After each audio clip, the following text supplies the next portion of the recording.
Hello, class, and welcome to HSS 405, Artificial Intelligence and Autonomy. I'm your instructor, Daniel Estrada. This is the fourth video of my agency lectures. It's part 3 because I started on part 0. Remember, the point of these lectures is to review the history of philosophy and sort of theory on agency and autonomy in order to situate a variety of popular debates in their historical context. And the point here is not to get too caught up in the weeds of these debates, but to really sort of set the stage for later debates that we'll have, including the free will debate and the talking about artificial intelligence and how it follows along some of these issues. This is the last of the agency lectures. Next time we'll go into free will lectures, and then we'll talk about AI and robotics afterwards. Remember, we started with Aristotle. We're going through this table slowly. We started with Aristotle in the first couple of lectures. Last time we talked a lot about mechanics, sort of Newtonian mechanics, and then modern systems theory. We didn't say very much about Descartes in the last video, so that's what we'll do today. We'll talk about Descartes and Kant. We'll talk about consciousness and the mind's relationship to the body, and so on. Next time we go into free will, we won't say very much about Marx, but eventually we'll get into computers and Turing and so on. But the plan for this lecture is to talk about the mind. Up till now, we've mostly been talking about what it means to be alive and whether creatures are living or not. Just to remind you, my thought here is that the science on what it means to be alive is a lot more settled, and we don't treat these as much as sort of philosophical issues as we have in the past. But we do treat the mind as this big, open, philosophical question. A lot of people, it's very popular to say things like we don't really know how the mind works or how the brain works. My suggestion in this class is that, in fact, we're in a pretty good position with respect to the mind, and the history of this argument parallels the arguments and debates over what it means to be alive. So we'll see some of that today. We're going to look at Descartes' Meditations and how he proposes and comes to the view of mind-body dualism, where the mind is separate from the body or distinct from physical processes. We'll also look at Kant's attempt to systematize some of the early modern thinkers thinking about synthetic unities. Kant is the guy who really sort of proposes what it means to be a self-organizing system, and to some extent Kant tries to solve some paradoxes and open issues that were left over from Aristotle. We won't just look at these historical theories, though. I also want to talk a little bit about more modern takes or perspectives on consciousness, and I'll say a little bit about what I think is wrong from Descartes. I don't want to give a full picture of the mind, because I think that'll come both when we talk about free will and when we talk about computers. But this is sort of the historical discussion and where that historical discussion leaves the contemporary debate. Okay, so this is just catching up from last time, just to remind you where we were. We were talking about these different frameworks of explanation, this sort of ancient Aristotelian teleological view, where everything has a purpose, everything has an end or a goal that it aims to achieve. And then the kind of reductive, deterministic view that we get from Newtonian mechanics during the early scientific revolution.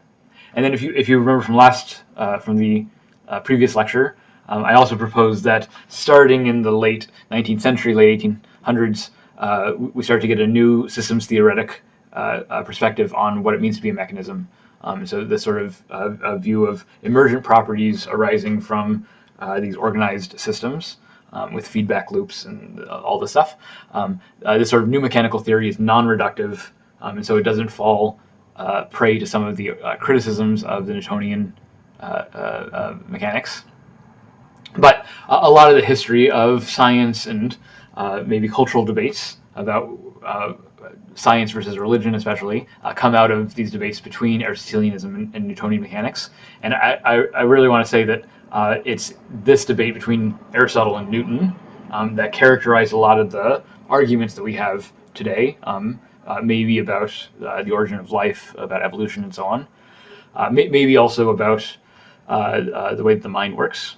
Now, I think giving a new mechanistic explanation of how the mind works that's compatible with some of the computer science stuff that we'll talk about later on is a better way of thinking about these things. But here's my nice little graphics. There's the Aristotelian picture, and here's the Newtonian picture, like dominoes, and then the systems theoretic picture.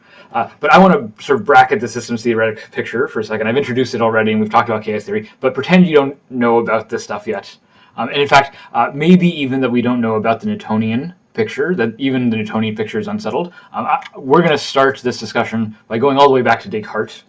So Descartes is working well before Newton. The Meditations that we'll read today came out more than 40 years before Newton's Principia Mathematica. And to some extent, Descartes is part of this early wave of scientific thinkers alongside Galileo and Francis Bacon, who were contemporaries with Descartes. Descartes himself was also a scientist and a mathematician. You might know Descartes from Cartesian coordinates. If you remember from elementary school mathematics, when you have to graph something, you graph it on Cartesian coordinates with an x and y in a plane. Descartes was the guy to figure out that you can graph any system with this sort of table that we all use and love today. Descartes also made advances in algebra and other mathematical fields. He was also in experimental science. He worked on optics, and he thought a lot about the vacuum. In fact, Descartes had a view of the vacuum, that there was no vacuum. In fact, the existence of a vacuum or not was a very controversial subject in this time and for many years afterwards, for centuries afterwards. To some extent, the nature of the vacuum is still an open question today. But Descartes didn't think there was a vacuum. A lot of people at his time did not think that there was a vacuum. And so Descartes developed this whole view of space, where space is entirely filled by some substance.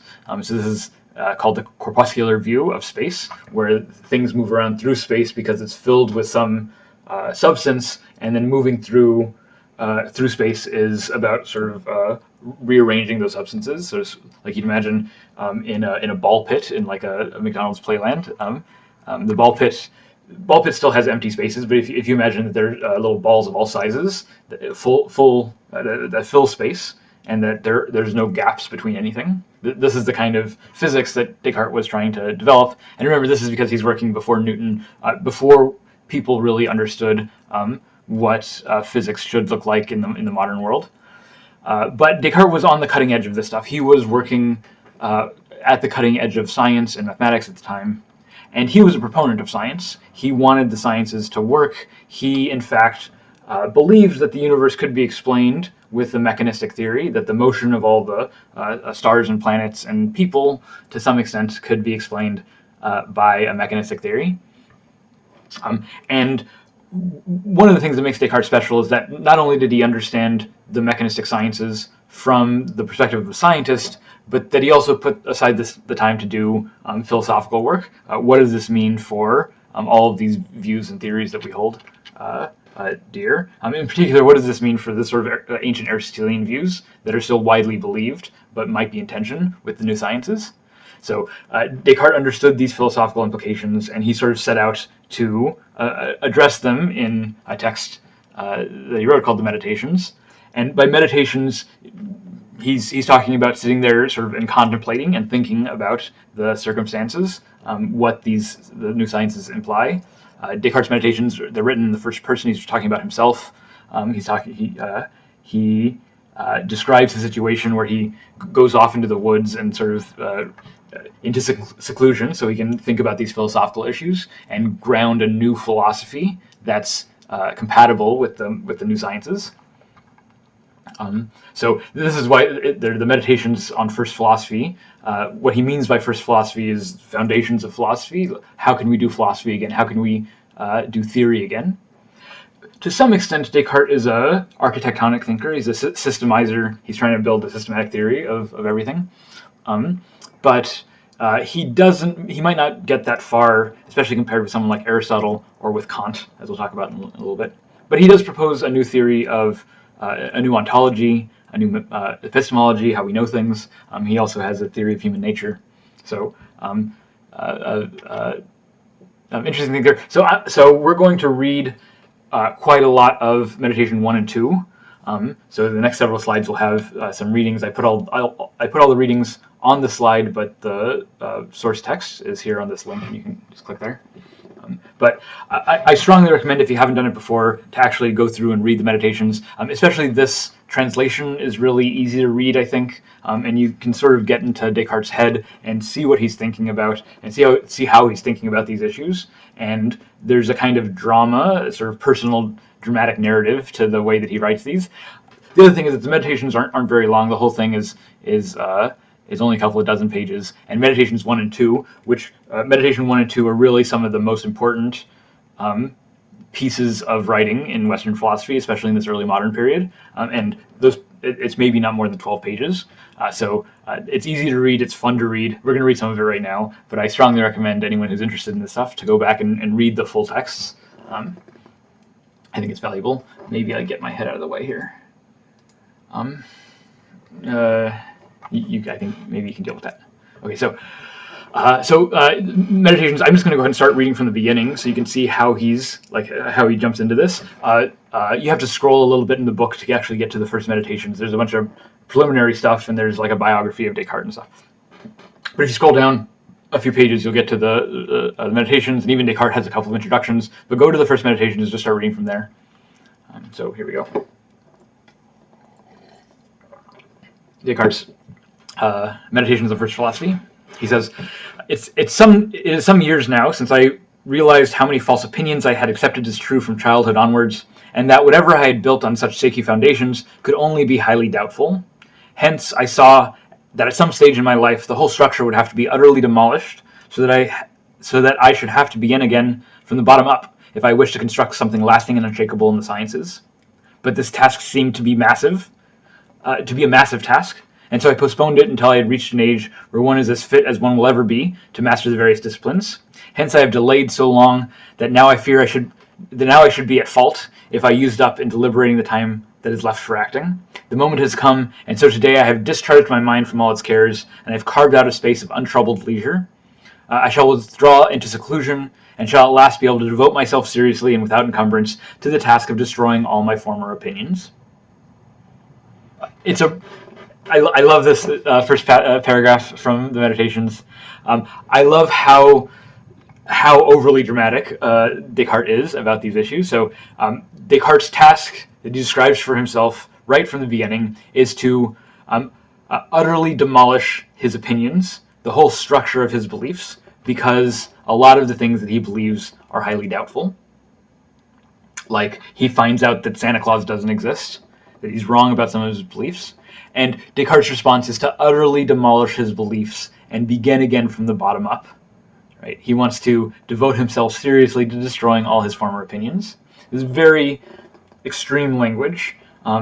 Descartes' a little emo in the Meditations, but this extreme language sort of gives you a sense of the tasks he's setting before himself, and also his goal in destroying his opinions, that he wants to construct something lasting and unshakable in the sciences, that his primary goal is certainty, that he wants to build beliefs in the sciences that won't be subject to the same kind of doubt and error that his old beliefs were. Right? So Descartes here is not just worried about Santa Claus, right? So sometimes we have false beliefs.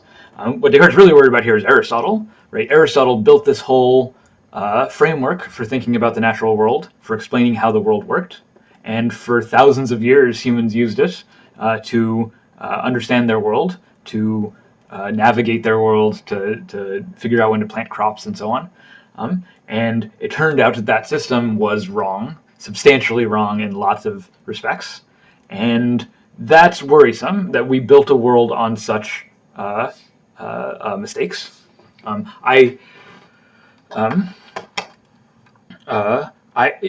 some of the comments about Aristotle, some of the discussion about Aristotle, we've talked about Aristotle's misogyny and Aristotle's sexism, and some of the responses to these criticisms, like, okay, well, maybe Aristotle was sexist, but maybe we shouldn't be judging Aristotle by our standards in this time, where we have a much more maybe enlightened view of things like race and gender and so on. So maybe it's not fair to judge Aristotle by our standards. So talking about Aristotle as being sexist, my worry is not simply about Aristotle, whether Aristotle did something wrong. My worry is much more deeply about how much we inherit from these traditions and how much of this tradition is baked into the way that we think today. So not that I want to criticize Aristotle in the past by our standards, but what I want to do is criticize Aristotle insofar as it's an influence on the present, on the way that we think about things today. And similarly here for Descartes. Descartes knows that Aristotle's wrong, doesn't know what we can believe from Aristotle, and so instead of simply giving a critique of Aristotle, he doesn't even, I don't think he even mentions Aristotle in the Meditations, but you can tell he's in the background, and we'll see some of that as we go forward.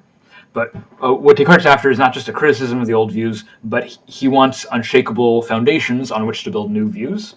Okay, in the past we were wrong, but how do we make sure that our views are right? How do we make sure we don't fall into the same systemic error that we saw with Descartes and with Aristotle?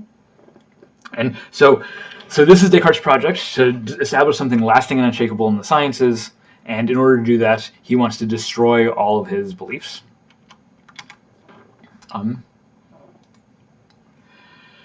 And he's not going to just do this haphazardly, but Descartes has a method. This is the method of doubt, sometimes called methodological skepticism, methodological doubt. So it has a couple of steps. So the first thing is that we're just going to reject any belief for which there's any reason to doubt. And it doesn't even have to be a good reason to doubt, even unlikely reasons. So like, I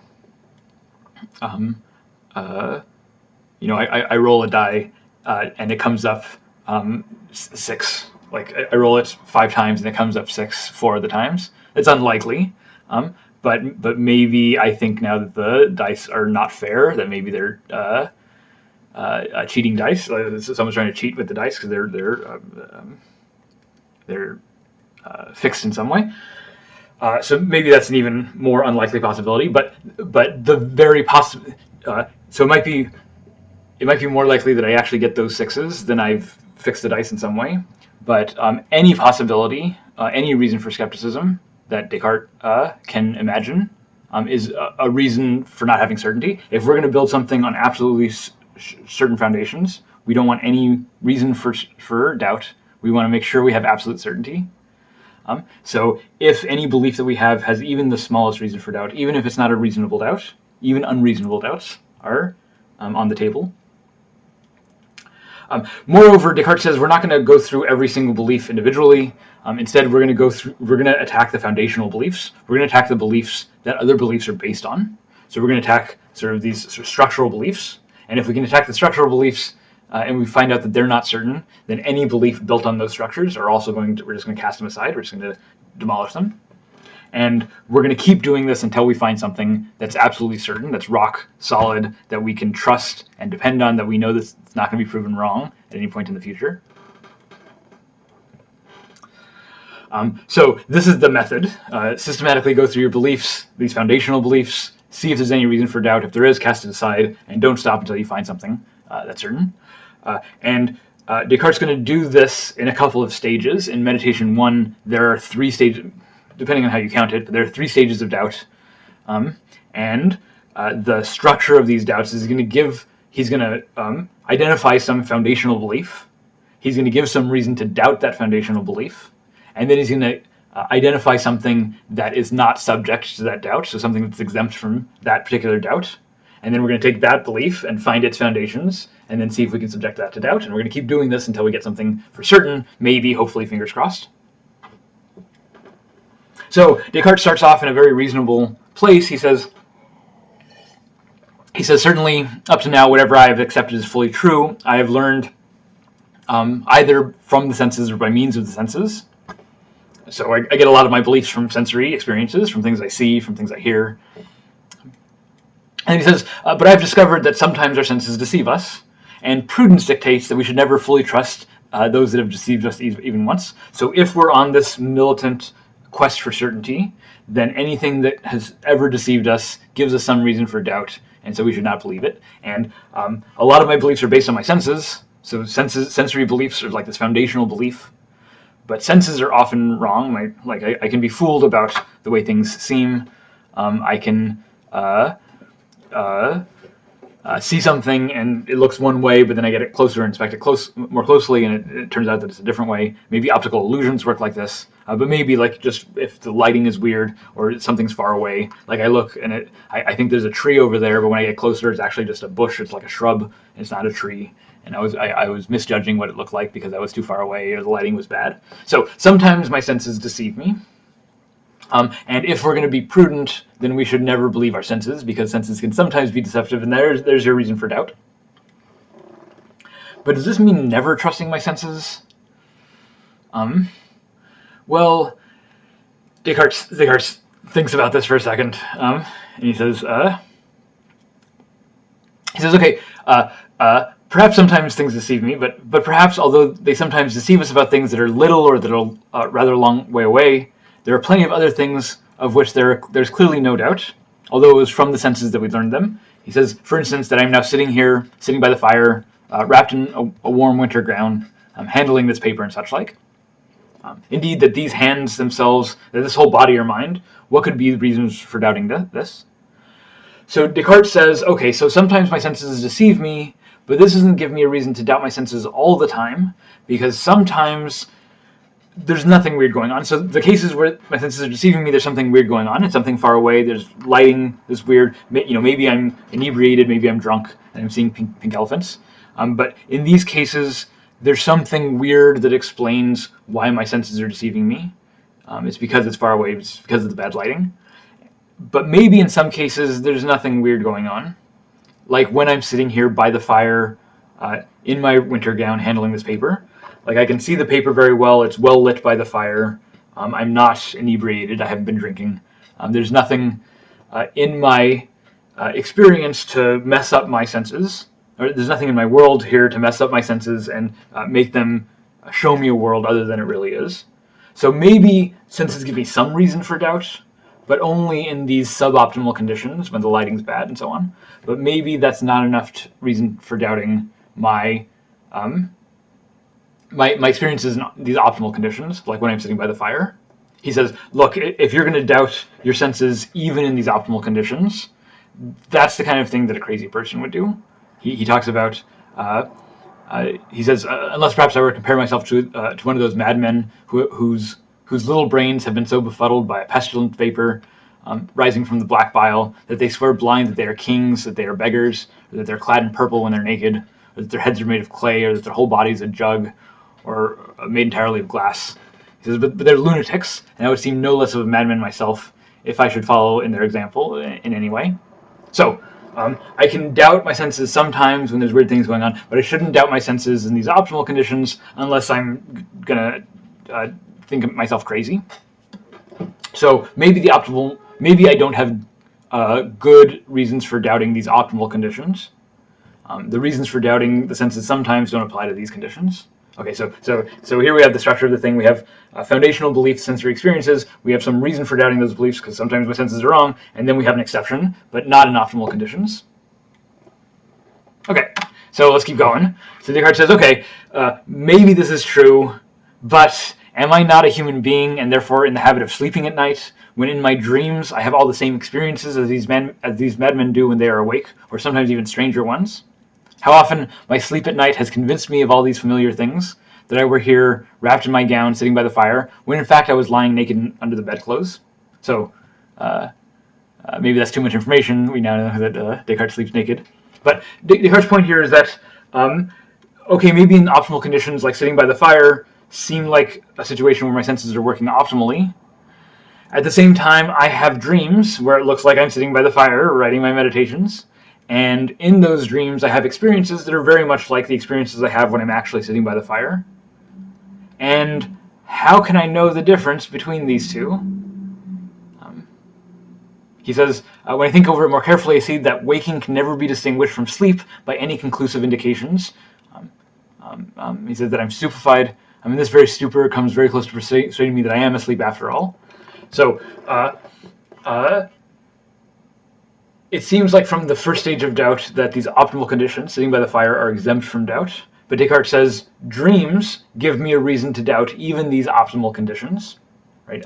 Because sometimes I'm dreaming that I'm sitting by the fire and things look normal and I don't feel like I'm inebriated or anything.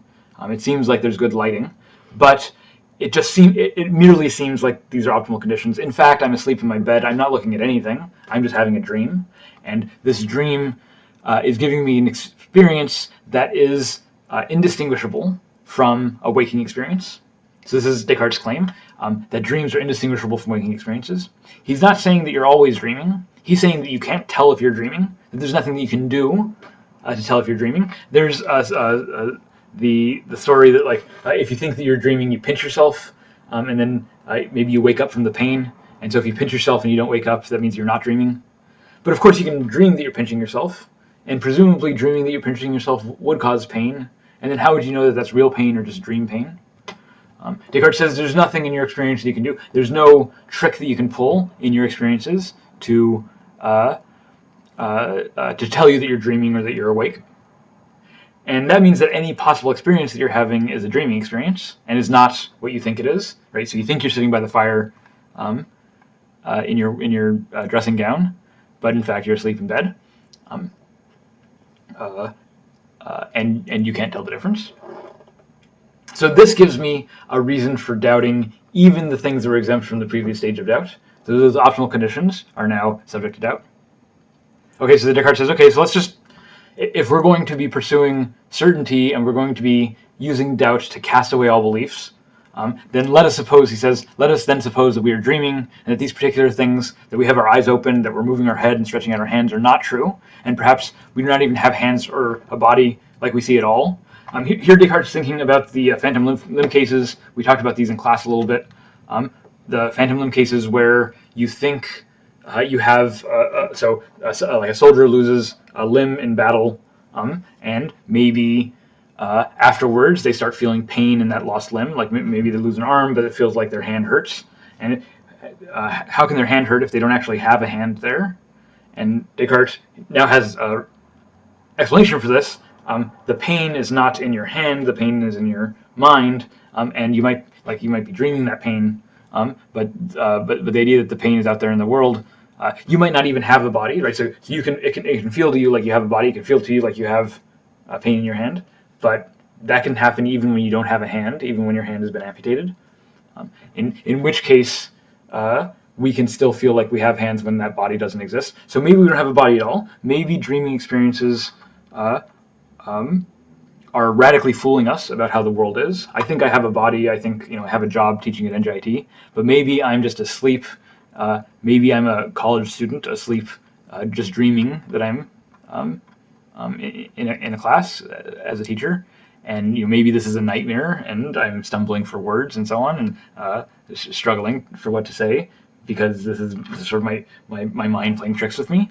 And if I were to wake up, I would realize that all of this is fake, and none of this is true, and that in fact I'm just a college student sleeping in my dorm room.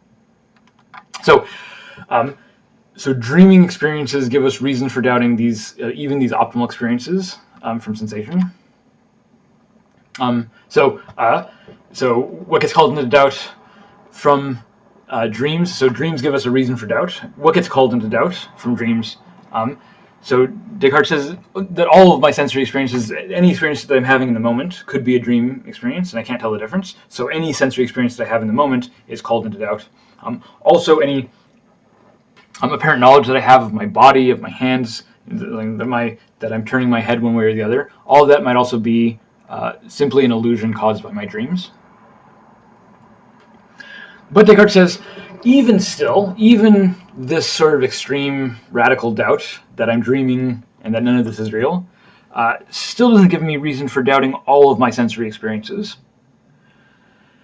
Because how am I able to dream any of these things without having seen something from that dream in order to construct the dream, right? So Descartes thinks that, look, if I'm dreaming that I have a hand, or if I'm dreaming that I have pain in my hand, maybe I don't have a hand now, but surely I've had to have had a hand at some point in the past.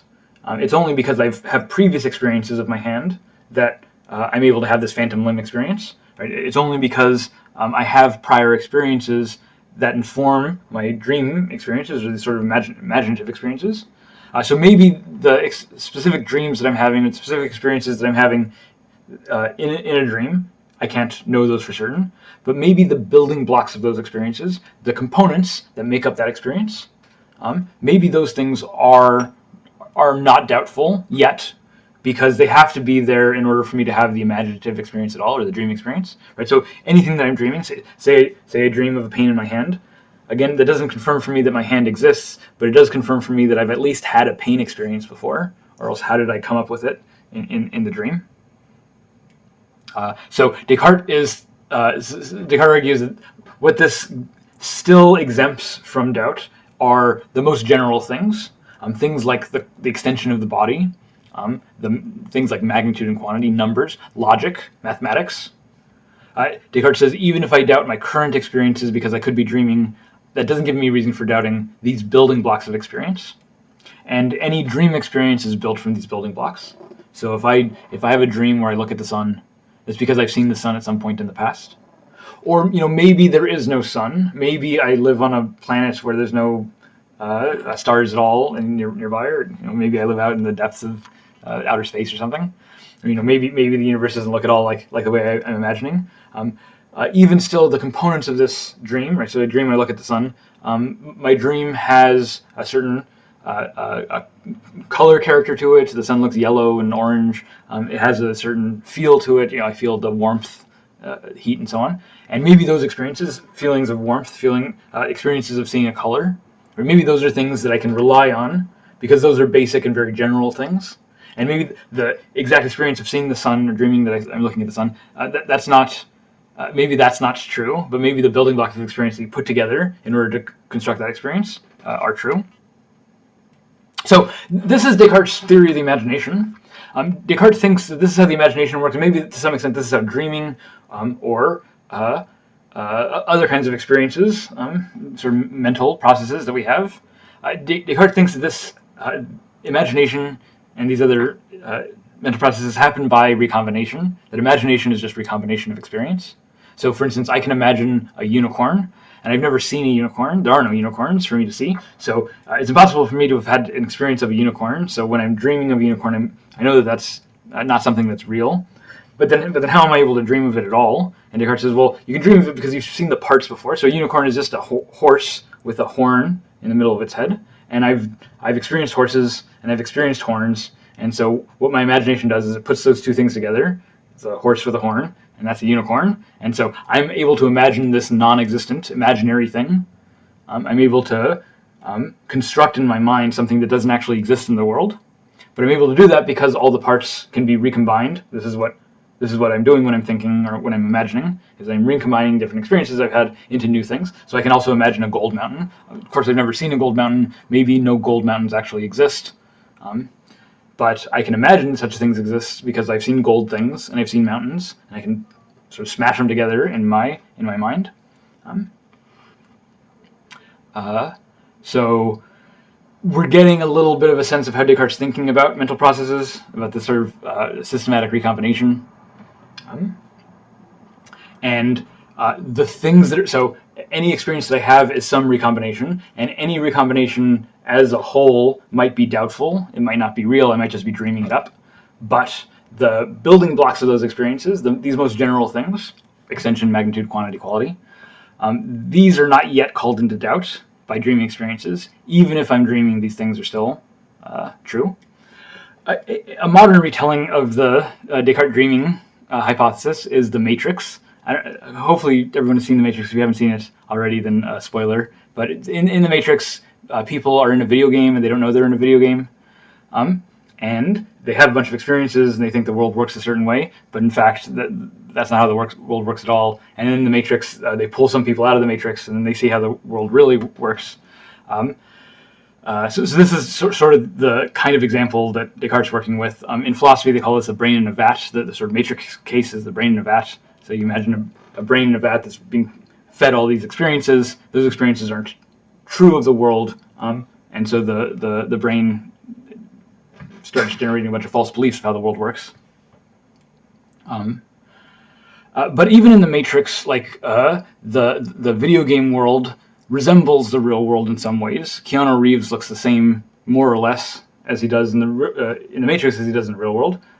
Maybe his hair is shaved off and so on. So there's some differences, but more or less they look and act similar to the way that they do in the video game, in the dream. And so this is similar to how Descartes' thinking about this. The dreaming experiences have this relationship to the building blocks of experience. It's built out of the same building blocks. And so maybe it's not surprising that that being in the Matrix looks a lot like the way the real world is, because the Matrix just has to be reconstructed out of experiences from the real world. Okay. So we still have something that's exempt from doubt here, these very general things. But Descartes keeps pressing on, and then he goes to his third and strongest form of doubt. This is the evil spirit. So he says, even if I had, we've gone through these first stages of doubt. We have these very general things, but he says, oh wait, did I go too far? Yeah, so he says here at the end, from all this, perhaps, we may safely conclude that physics, astronomy, medicine, and all the other disciplines which involve the study of composite things are indeed doubtful, but that arithmetic, geometry, and the other disciplines of the same kind, which only deal with the simplest and most general things, and care little for whether they exist in nature or not, contain something certain and indubitable. For whether I am waking or sleeping, Descartes says, 2 plus 3 equals 5, and a square has no more than 4 sides, nor does it seem possible that such obvious truths could be affected by any suspicion that they're false. So even if I'm dreaming, I can't dream of a world where a square does not have 4 sides. I can't dream of a world where 2 and 3 do not equal 5. Like, this is baked into how I think about the world. It's part of the very general structure of how I think. And a mere dream can't turn this around, Descartes thinks. Yeah. But then Descartes proposes the strongest form of doubt, which is the evil spirit, the evil genius. The evil genius. So Descartes says, okay, so maybe these general things, but then he says, but I do believe in God. Descartes says. Descartes is a good Catholic. He believes in God. In fact, he has a prologue to the Meditations where he talks about how important his Catholic faith is to him, just so that it's clear that he's not trying to be, he's not trying to disrespect the religion or say anything against the church with this. Galileo had been thrown in under house arrest for going against the church just a few years before this. So Descartes is being very careful. He's not trying to go against God, but he says, but look, maybe I can't dream away these most general things like 2 plus 3 equals 5, but maybe God exists, and maybe God is powerful enough to deceive me. Remember, we're only looking for the possibility of doubt, and it's possible that God gets his kicks by deceiving me about things, so I think that there's no other... I think that 2 plus 3 equals 5. I think there's no other way to imagine the world but 2 plus 3 equals 5, or that a square has 4 sides. I can't imagine a world where it was any other way, but maybe that's only because God is putting these ideas into my head, and that every time I try to think of a square, God puts the idea of 4 sides into my head, when in fact squares have 5 sides, and I just can never get my head around that because God is systematically deceiving me. Now, again, this is not, Descartes is not suggesting that this is what's actually happening in the world. He's not suggesting that I'm really being deceived by an evil spirit, or even that an evil spirit really exists. Descartes is just worried about the mere possibility. If it's possible that such a thing exists, then I really don't have certainty about my beliefs. Now, God is supposed to be good. God is not supposed to be a deceiver, so maybe God doesn't do this. But maybe a supremely evil spirit does. Descartes says, I will suppose that not God, who's perfectly good and the source of truth, but some evil spirit, supremely powerful and cunning, has devoted all his efforts to deceiving me. I will think that the sky, the air, the earth, colors, shapes, sounds, and all external things are no different from the illusions of our dreams, and that they are traps he laid for my credulity. I will consider myself as having no hands, no eyes, no flesh, no blood, and no senses, but yet as falsely believing that I have all of these, and I will obstinately cling to these thoughts, and in this way, if indeed it is not in my power to discover any truth, and in this way, if indeed it is not in my power to discover any truth, yet certainly, to the best of my abilities and determination, I will care not to give my assent to anything false, or to allow this deceiver, however powerful and cunning he may be, to impose upon me in any way. Okay, so Descartes says that it's possible that there's this evil spirit, maybe not God, maybe some spirit that's not quite as powerful as God, because God's good, and praise God and so on. But but maybe this evil spirit is constantly deceiving me about a bunch of things that I think are true, like I have a body, like 2 + 3 are 5, like even these most basic geometric truths. Maybe God is powerful enough to deceive me about these things. Like, how do I know that God exists? Well, I don't. Maybe God doesn't exist at all. Maybe the evil spirit is putting these ideas in my head. Like, how can I even tell? So Descartes spends some time in meditation fretting about these sorts of issues, but he insists on persevering. He says that these sorts of things are very hard to keep your mind wrapped on, and that if he strays from concentration for even a second, he goes back into soothing illusions like believing the world exists. But what he wants to do is demolish his belief that requires focusing only on the things that he knows for certain, and he doesn't have those things yet because this evil spirit seems to be demolishing everything else. Right? The evil spirit is supposed to be the most extreme form of skepticism. The evil spirit raises the possibility that I don't know anything at all, not even these most basic truths like geometric and arithmetical truths. And this freaks Descartes out. Descartes has like a moment, sort of trying to process what this implies. Does he actually know nothing at all? And he sort of says, I can't deal with it anymore, and he goes to bed. And then he starts off on the next page in Meditation 2, next day, starting where he left off. So he sort of reviews where he is.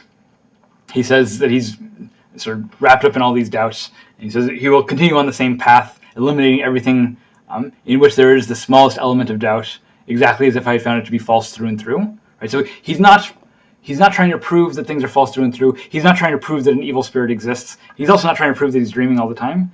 These possibilities are mere possibilities, but the mere fact of that possibility means that he doesn't have certainty, and what he really wants is certainty. So the possibility that he could be dreaming is something that undermines a claim to certainty. The possibility that there's an evil spirit deceiving him, it's very unlikely. It seems ridiculous to think that that's the case. Maybe it makes you sound like you're crazy.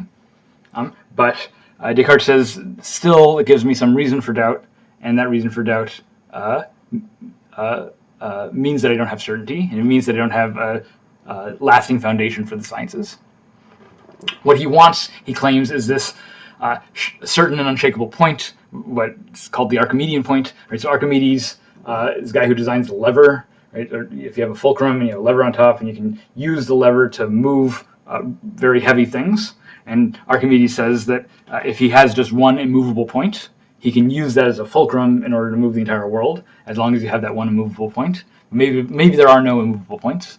Maybe there's no certain foundations that we can build on without threat of collapse.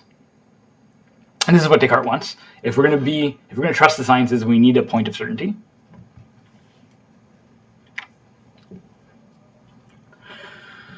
So he goes through the thing again, like, so what do I know? If there is an evil spirit deceiving me, like, what's left? What else can I have to believe? What else could possibly justify knowledge? Is anything exempt from this radical doubt? He says, is there not, after all, some God or whatever, maybe called the Pitsy Thoughts of Mind? He says, but am I at least not something after all? But I have already denied that I have any senses or a body. Now I'm at a loss, because what follows from this? Am I so bound up with my body and my senses that I cannot exist without them? But I convinced myself that there was nothing at all in the world, no sky, no earth, no minds, no bodies. Did I therefore also convince myself that I did not exist either? Descartes says, no, certainly I did exist, if I conceived myself of something. Because, but there is some deceiver, other supremely powerful and cunning, who is deliberately deceiving me all the time. Beyond a doubt then, Descartes says, beyond a doubt then I also exist if he is deceiving me, and he can deceive me all he likes, but he will never bring it about that I should be nothing as long as I think that I am something. So that having weighed all these considerations sufficiently and more than sufficiently, I can finally decide that this proposition, I am, I exist, whenever it is uttered by me or conceived in the mind, is necessarily true. This is Descartes' point of certainty. Descartes thinks he finds an Archimedean point, that I am, I exist, is necessarily true whenever it is uttered by me or conceived in my mind. Descartes reasons that, look, even the evil spirit cannot deceive me about this one fact that I exist, because every act of deception is another verification that I exist. I'm having another thought. That thought proves that I exist. I can't be deceived about this thought, because every deception is another thought that I'm having. Right? I might be wrong about what the thought is, or I might be wrong about whether it's true of the world. So the evil spirit is still deceiving me. It's not that the evil spirit has stopped deceiving me. It's that there's one thing that the evil spirit cannot deceive me about, which is that I exist. Because every attempt to do so verifies that I exist, because it means that I'm having some thought. So this is where we get the view that the claim that I think therefore I am. This is Descartes, cogito ergo sum. Descartes doesn't say this exact phrase in the Meditations. This is in a different book, but the reasoning is the same. Is that my thinking, the mere fact of my thinking, proves my existence, proves that I exist, and that proof is beyond any doubt. This is the key claim for Descartes, is that I know with certainty that I exist, and this is maybe the only thing that I know for certain. This is not the same as saying that science knows how the world works with certainty, or that science can ever know the truth.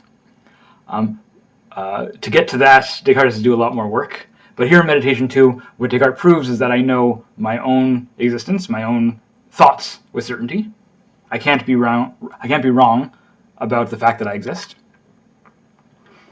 Okay, well, so that's good as far as it goes, but what does that say? What am I for Descartes? I exist, but what is that I that exists? And Descartes goes through a couple of options here. He thinks about, well, maybe I'm a rational animal. Should I say I'm a rational animal? And he says, no, for then I would have to examine what an animal is and what rational is, and hence, starting with one question, I should stumble into more and more difficult ones. In other words, that's too complicated of an answer. It's especially too complicated of an answer on which to ground the sciences, because maybe we'll have debates over what counts as rational and what counts as an animal. People are having those debates. So why think that that constitutes a solid foundation? So Descartes, in just a couple of lines, just pushes the whole Aristotelian tradition aside. Right? To say that I'm a rational animal, this is exactly the tradition we inherit from Aristotle. But Descartes just says, no, that's too complicated, and that doesn't explain the certainty that I have in my own thoughts. Earlier, Descartes was very concerned with his body, that he has a hand, that he has flesh and blood, and so on. When I say I exist, am I saying that my body exists? Well, it can't be that, because my body is doubtful, but my mind is certain. So my body can't be my mind. This is how Descartes gets himself into his dualism, is that there's a property of my mind that I know it with certainty that doesn't exist for the body. I don't know my body with certainty. My body might be very different than I imagine it to be, but my mind can't be different than I imagine it to be. My mind is exactly as it is. So the body is more doubtful than the mind. And then Descartes also thinks about, well, maybe it's the soul. Maybe what I am is my soul. But Descartes says, I don't know what that is. Maybe it's some rarefied something like wind, fire, or air. Remember, they're still working in a kind of elemental theory. It's sort of the background idea. Descartes doesn't exactly buy it, but he doesn't know what else is going on. So he doesn't want to buy into the soul idea. It doesn't seem like that's going anywhere. He doesn't like the rational animal Aristotelian idea. The body seems important, but Descartes doesn't understand how the body moves the way it does. So then what am I? Am I just... Am I...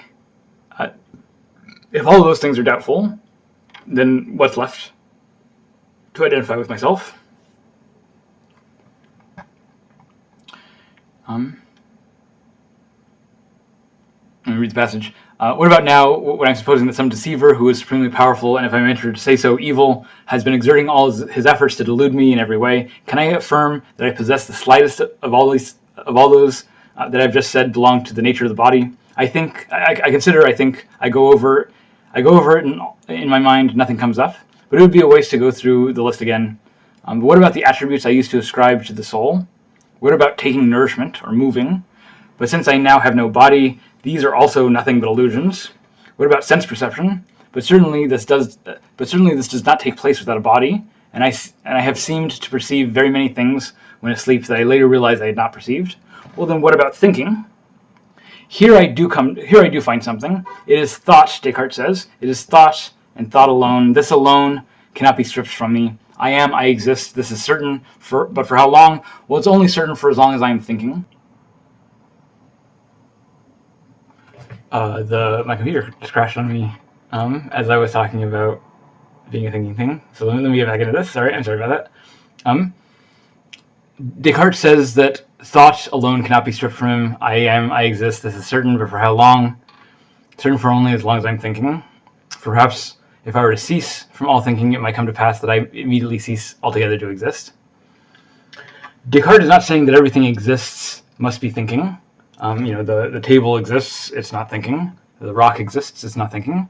But the rock and the table are also not certain of their own existence. Because they're not thinking, they can't be certain of their own existence. But I'm a thinking thing. In fact, thinking is the one thing that you can't separate from me. There's the only necessary, all the other things you can take away from me, my body, any physical part of me is not necessary to who I am. What is necessary to who I am, Descartes thinks, is that I'm thinking, my thoughts. And this is something that is central to who I am, is necessary for who I am, my thoughts. It's also something that is beyond any doubt, that I'm absolutely certain of. I cannot be wrong about my thoughts. I can be wrong that my thoughts match the world. I can think the world is some way, and in fact the world is some other way. And Descartes is not saying that the way that we think things are is the way that they actually are. What Descartes is saying is that I can't be wrong about the way that I think things are. I have immediate, direct, and unassailable, uninterruptible access to the contents of my own thoughts. For instance, I know if I'm in pain. In fact, to be in pain is just to know that you're in pain. There's no difference between knowing that I'm in pain and being in pain. And so, like, we can imagine where there might be something funny going on. Like maybe I'm under anesthesia. Like maybe I numb myself so that I don't feel what's going on. And maybe imagine that the anesthesia works so that the nerve endings still fire, but for some reason it doesn't get transmitted into your brain, so you don't actually experience pain. If you're not experiencing the pain, then you're not in pain. It's in some sense, it doesn't matter what your nerve endings are doing. If you're not experiencing it as pain, then it's not pain. So you can go under local anesthesia where you're still fully awake. Maybe like at the dentist's office, they're doing replacing a cavity, and they do some local anesthesia so that your mouth is numb, but you're still awake and aware of everything. And sometimes the anesthesia isn't good enough and you still feel pain, but sometimes the anesthesia is just fine, you don't feel any pain at all. And while they're ripping out your teeth and tearing into your gums and so on, and bloody interacting with your nerve endings seems to be the kind of mechanical process that would cause pain, but consciously you're not experiencing the pain, and so you're just not in pain. You wouldn't say that you're in pain, but you just don't feel it. You would just say you're not in pain. This is Descartes' idea. And similarly, in the reverse, the anesthesia case is a case where the physical stuff is there, but it doesn't feel like pain. And we can imagine the opposite case, like the phantom limb case, where there's no physical stuff going on at all, but you've experienced pain, and you're really in pain. It would be silly to tell if someone is experiencing phantom pain and goes to the doctor and says, "I'm feeling pain in my arm," and the doctor said, it would be silly for the doctor to respond to that. You can't be in pain in your arm because you don't have an arm. Right? The doctor has to take that pain seriously. The person's report of their own pain is something that has to be taken seriously. In fact, this is one way of thinking about Descartes' point here. It's sometimes put in terms of the incorrigibility of the mental. The mark of the mental is the incorrigibility. That I can't be overturned by some outside evidence of my own thoughts. If I say I'm in pain and I'm sincere, if I sincerely think that I'm in pain, then I just am in pain, and it really doesn't matter what's going on with the rest of my biological or neurological properties or processes. If I sincerely believe that I'm in pain, then I'm in pain. Maybe the right way of dealing with that is with some sort of therapy or sort of a drug that might change cognitive processing in a way. Like maybe there's no pain relief required. Maybe it's some mental process that needs to happen. But the point is that the mere experience of pain, that's just what pain is. So I am a thinking thing. For Descartes, I am most closely associated with my thoughts. And Descartes clarifies what do we mean by a thinking thing. What is that?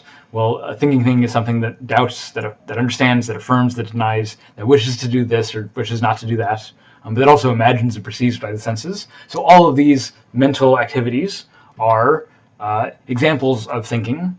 They're the kinds of things that I can have immediate access to, that I know can't be wrong, that I know with certainty. We started this out with an epistemological difference between the mind and the body, that I know the mind with certainty, but I only know the body with some doubt.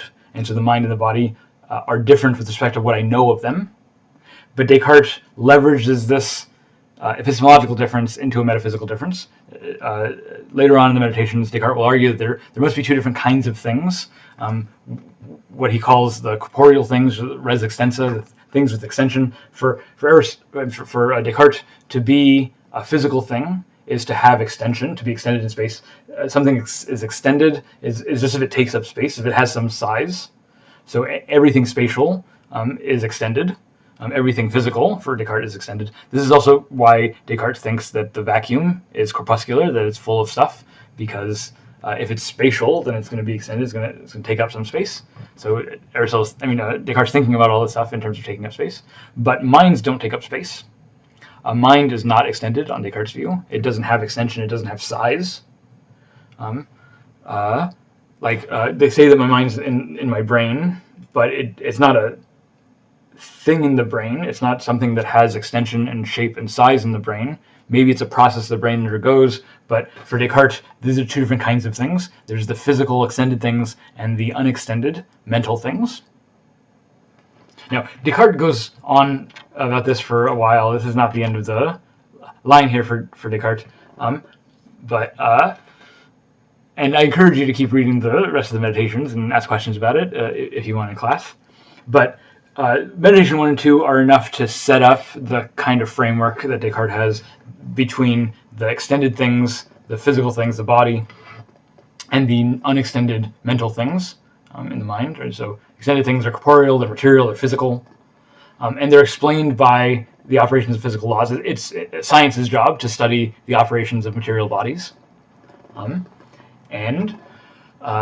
We understand those physical laws through experimentation and sort of studying the physical world, but our only access to that physical world is through our senses, and that means that all of this stuff is doubtful. We have to approach our observations with skepticism.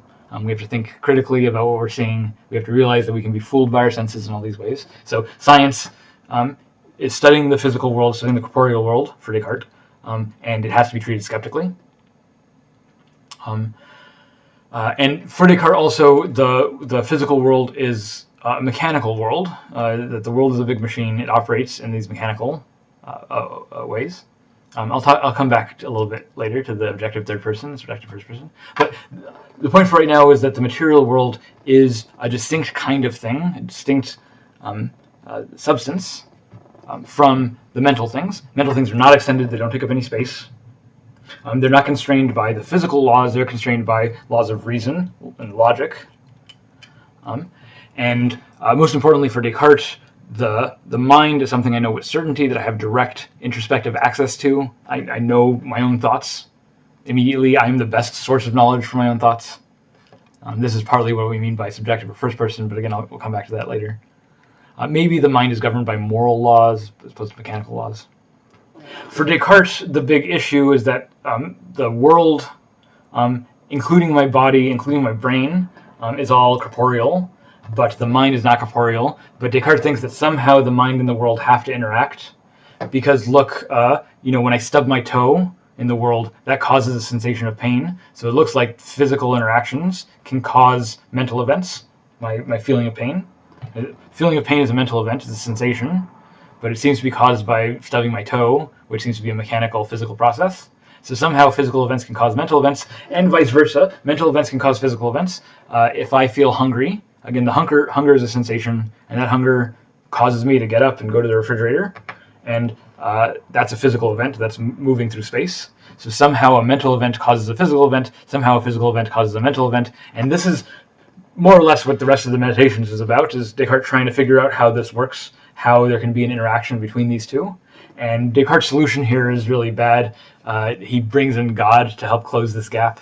If there's anything that modern scientists agree about, is that Descartes' solution to mind-body dualism, his attempted interaction between minds and bodies, just doesn't work.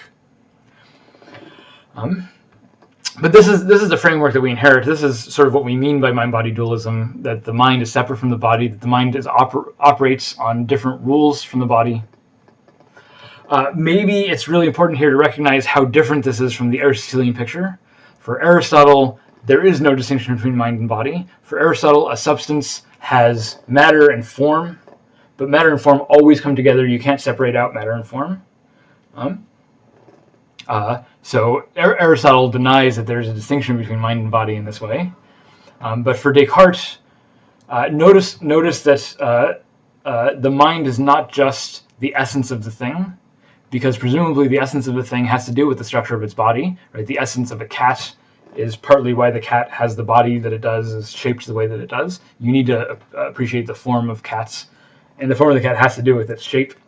But for Descartes, shapes for extended things belong out in the world, and that stuff doesn't have anything to do with the mind. So the mind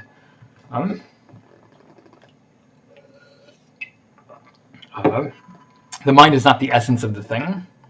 The mind might not say that you're human, or sort of what kind of creature is creating that mind. Because again, remember, my thoughts can be wrong about how the world is. So I think I'm a human. I think I'm a primate, Homo sapiens. But maybe that's just a false idea being fed to me by the evil spirit. So I don't really know anything about my body. I don't know anything about the kind of creature that I am. For Descartes, all that my mind has access to with certainty is the thought itself, the sensation itself, my experience of pain, my experience of the tree.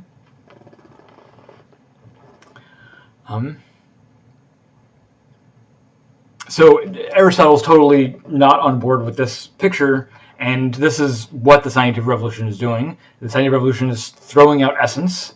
Right? This is why Descartes thinks he needs to demolish all his opinions, because all the old opinions are built on this framework of essence, and we know that stuff is wrong. There's no teleology. So what do we have instead? Well, we have all of this material, and then we also have these sensations, these experiences. And again, Descartes wants to figure out how these two things interact, but this is sort of a losing game. This basic approach, though, this Descartes skepticism, has a huge influence in how science, or early science, develops. It also, I think maybe I can make myself a little bit bigger again. Yeah, maybe. So Descartes' skepticism has a huge influence on early science and how early science develops. It also has a huge influence on how theories of mind develop. And there's different ways of talking about the mind, and it's not the case that everyone accepts Descartes' dualist theory. In fact, I would say that most people did not accept Descartes. Today, most people are not dualists, and I think even back in the day, most people would reject Descartes' distinction between corporeal, res extensa, and res cogita, between thinking substances and extended substances. Even his contemporaries, or the people that came shortly after him, this is called the early modern period. It goes basically from Descartes to Kant, or maybe from Descartes to Hegel. And during this period, 1600s, 1800s, this is also a period of dramatic political changes, from the rapid expansion of colonialism, from the discovery of the New World and the revolutions, the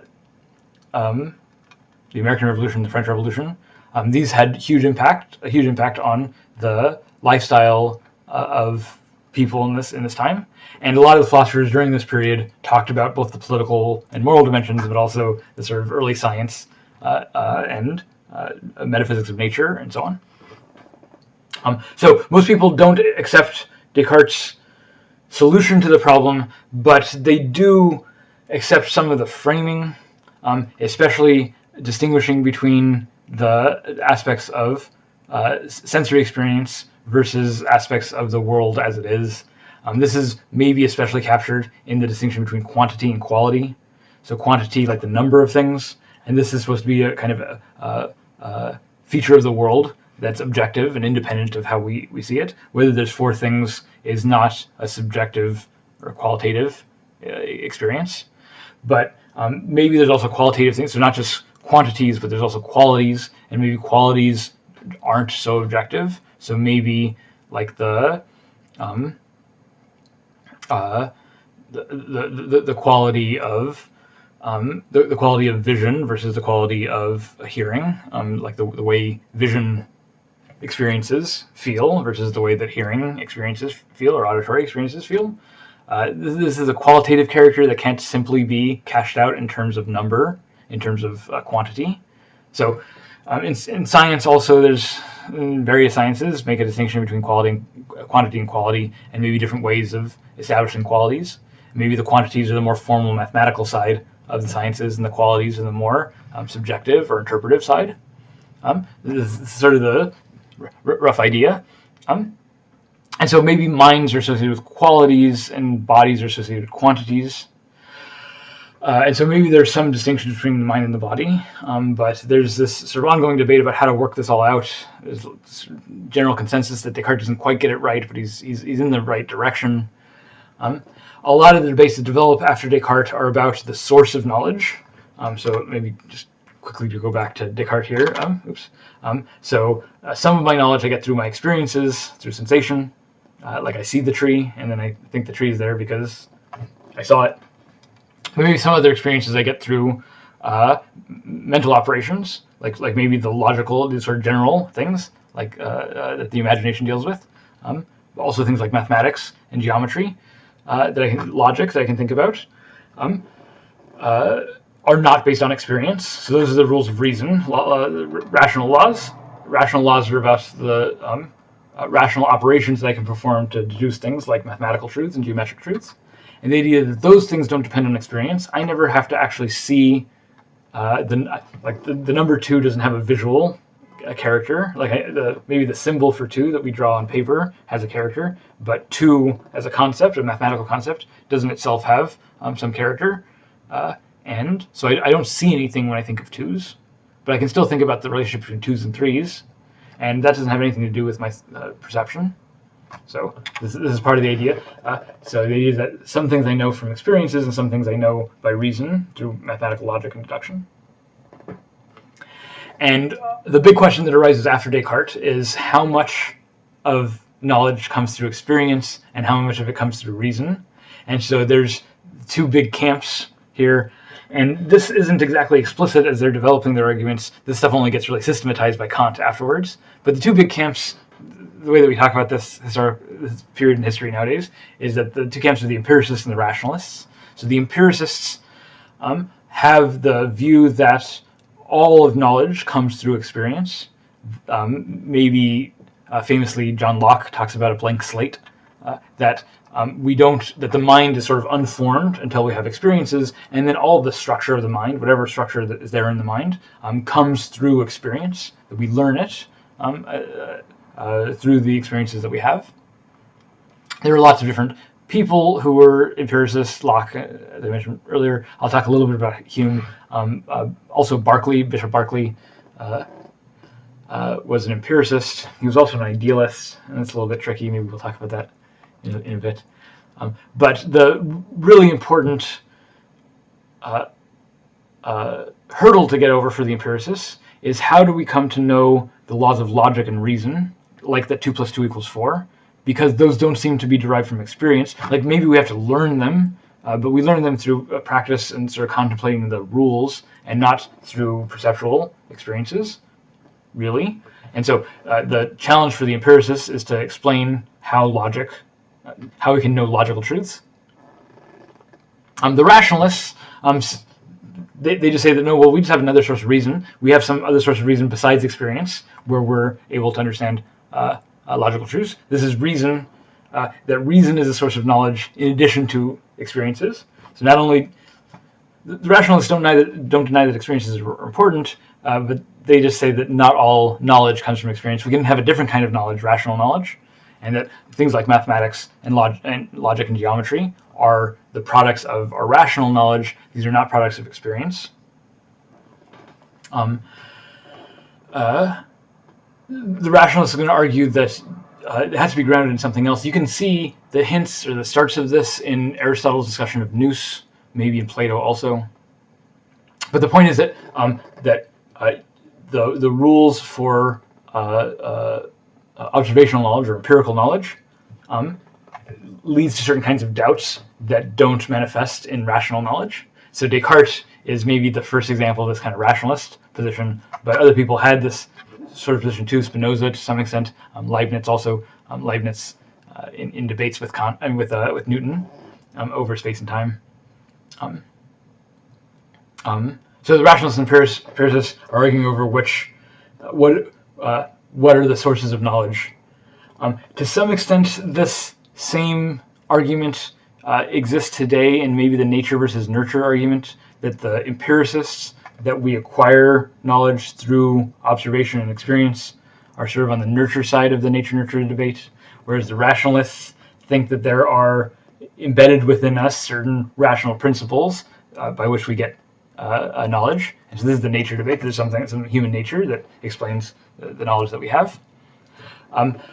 Most people today, most doctors and biologists and philosophers today, confronted with the nature-nurture dichotomy, will reject that dichotomy. Will say that there's not a hard and fast distinction between nature and nurture, that nature and nurture combine in all sorts of important ways, and it's not just one or the other, but you need both. Maybe that's a little bit like the rationalist position, but maybe people will also be skeptical today about a deep human nature informing our actions. But this nature-nurture debate is very, very old, hundreds of years old, and it was people have attempted to overcome it. And so now I want to move on to talking about Kant, because Kant is the guy who sets out this empiricist versus rationalist structure, and Kant is the guy who tries to overcome it by arguing that it's not just nature, it's not just nurture, but there's some other way of thinking about experiences like this. But before I get to Kant, maybe we should talk a little bit about Hume. So Hume is one of these empiricists, sort of post-Cartesian empiricists. Descartes thinks that, Hume, remember Descartes is a rationalist, so Hume, unlike Descartes, thinks that we get all of our knowledge through experience, through perceptions, through observations. So Hume's big challenge, again, is to explain how we can come to know rational truths. And so the way that Hume does this is by talking about different kinds of mental events or mental events or mental things. These are the impressions and ideas. So we have impressions and we also have ideas. These are two kinds of mental processes or mental events. And both impressions and ideas come in both simple and complex varieties. But for our purposes, we can just talk about the simple ideas and the simple impressions. So the simple impressions are going to be like your sensations, your immediate experience of pain, maybe your experience of being happy or sad, some emotional experience, maybe a desire you have that you want, I want a cheeseburger. Maybe this is an impression I have, sort of a sensation or experience that I'm having. And this is an impression, so this is the observation, the sort of experience. But we also have ideas, and ideas are a little bit more abstract. Hume calls them a faint image of thinking and feeling. And the abstract ideas, so Hume's idea is that our mental ideas correspond with and are derived from our impressions. So this is sometimes called the copy principle, but Hume says that all our simple ideas in their first appearance are derived from simple impressions, which are correspondent to them and which they exactly represent. So the idea is that our ideas represent our impressions. You can already see the root of this in Descartes' sort of structure. We have sensory impressions, these are bodily interactions, and then we have a mental event that results from it. And these are ideas. But Hume has this a little bit differently, because for Hume, he's not saying that our sensations are all bodily. He's not doing the extended versus not extended distinction. What Hume is talking about is our perceptions, impressions in terms of sensations versus our ideas, which are more abstract representations of those impressions. So abstract things. So here's an idea, or here's an example. We have an idea of dogs, like an idea of dogs. We have this representation in our minds of dogs. I also have a lot of impressions of dogs. I've actually seen and interacted with a bunch of dogs. So every time I look at a dog, I have some sensation in my eyes. Maybe I pet the dog and I have some sensation in my hand. Right? So these are all impressions that I'm getting from the dog. And I've had lots of these impressions of different dogs. But as a result of all these impressions of dogs, I come to form an idea of a dog. And the idea is this faint impression. It's a representation that my mind forms out of all of these impressions. So I have lots of direct experiences with dogs, and from these direct experiences, I've formed this faint representation, this shadow, this idea. And the idea of the dog is constructed from my experiences with dogs. But ideas don't come from anywhere else but experiences. Hume says that our ideas don't come from anywhere else but experiences. And then he gives maybe a contradictory example of that. He talks about the missing shade of blue. Imagine that I've had lots of impressions of different shades of blue, different colors of blue. Some of them are darker than others, some are lighter than others. Some of them have a little bit of purple in them, some have a little bit of green in them. Right? So different shades of blue. Now imagine I think of a shade that I haven't seen. This is the missing shade of blue. So I have lots of impressions of blue, but I can also imagine a shade of blue that I haven't seen.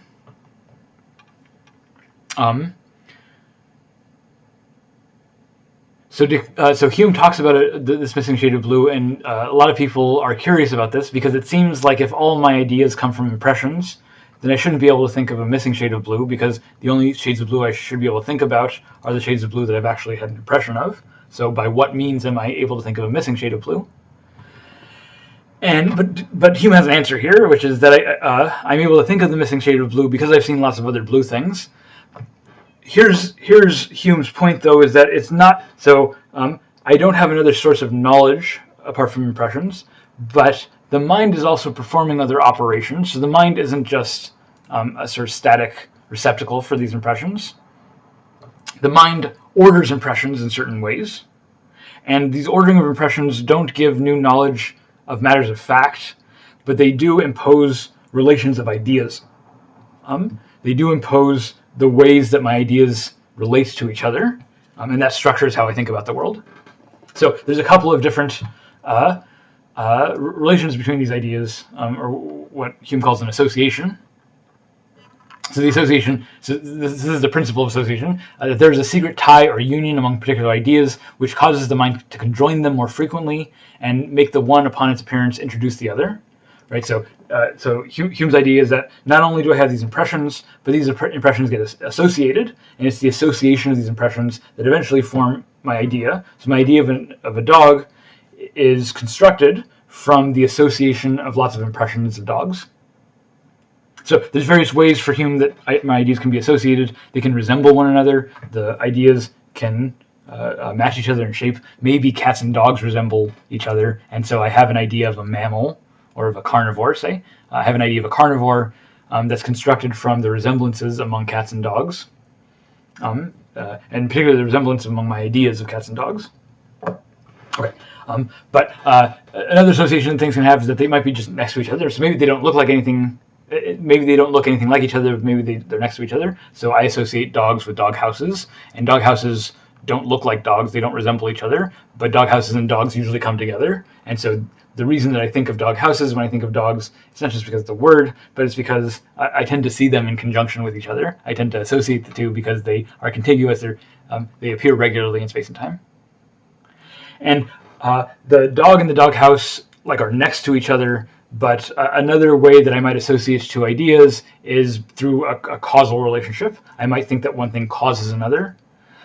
And what's interesting about cause and effect is that it requires continuity, but it's not just the continuity. It's not just because a dog is near a dog house, but that doesn't make the dog house cause the dog, or the dog cause the dog house. There's no causal relationship between the two. But sometimes I see things that are near each other in various ways that I think that one thing causes another. So the example you should be thinking about here is of playing billiards, playing a pool, where I hit the cue ball and the cue ball bounces off and hits something else. This is right as Newtonian mechanics is being developed and so on. So these kinds of especially English games with balls and pockets. So there's pool or billiards where there's a ball on a table and sort of small, and there's golf where there's a ball and the hole is way far away. These are variations of the same sort of thing. And what's common to all of these games is that you have a single point of intervention on the system. You hit the cue ball once, and then it hits all the other balls, and maybe a cascading and complex and chaotic process, but your intervention was just at one point. And same thing with golf. You hit that ball once, and then everything that does after that is the result of the physics. Right? So this is how Hume is thinking of mechanisms of cause and effect. He's thinking about this association of ideas. That the reason Hume's insight here is that the reason I think that one thing causes another, like you don't actually see a cause. All you see is that one thing happens and then another thing happens. Maybe they're close to each other. So I swing the golf club, or I shoot the pool cue, and then it hits the cue ball, and then the cue ball hits the 8-ball, and then the 8-ball goes in the corner pocket. Or I hit the golf ball, and the golf ball flies through the air, and then it lands in the hole. I think that I caused the ball to land in the hole, but I don't actually see a cause. What I see is a swing of a club, and then I see the ball moving, and then I see it fall in the hole. And so there's a sequence of events temporally, and the way that I associate them is that I think that one causes the other, but the causation isn't in the world. It's not in that process. It's in my ideas. So this is Hume's claim, is that causation is a product of my mental associations.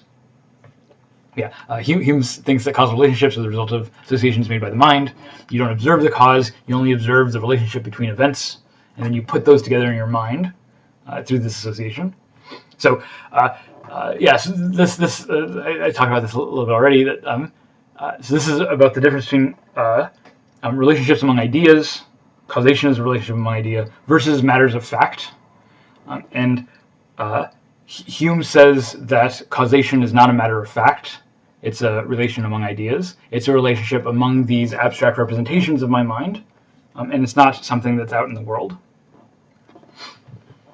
Later, Kant is going to take this distinction. It's called Hume's fork, the distinction between the relations of ideas and matters of fact, and Kant is going to turn that into the analytic-synthetic distinction. We'll see in just a second. But Hume, the reason we go, so there's a lot more to say about Hume. I'm not going to spend too much time here, but Hume is important, especially for inspiring Kant's work to build out the cognitive science. Kant says of Hume that Hume interrupted his dogmatic slumber, Kant's dogmatic slumber, that Kant was sort of in a sleepy state in the way that he was thinking about the mind, and then reading Hume broke him out of that state. And so Kant's big project, so we're going to move on to Kant here. So Kant's big project is trying to answer Hume's skepticism about causation. Hume thinks that causation is a result of these associations of ideas, that it's something that's going on in the mind. And it's worth thinking about how this actually meets up with Descartes' dualism. So we already talked a little bit about the difference between impressions or sensations. For Hume, impressions are sensations and similar sorts of things, versus ideas and relationships among ideas, which are abstract and not just merely sensory. For Hume, this doesn't fall along the mind-body divide. So when I said earlier that Hume is saying that causation is not out in the world, that's a little bit misleading because Hume isn't thinking about this thing in terms of a mind-body dualism like this. What Hume is thinking about is our impressions versus our ideas. And for Hume, causation is a relation among ideas, and it's not a matter of fact in the sense that it's not simply one of the impressions that we receive, one of our sensations of the world.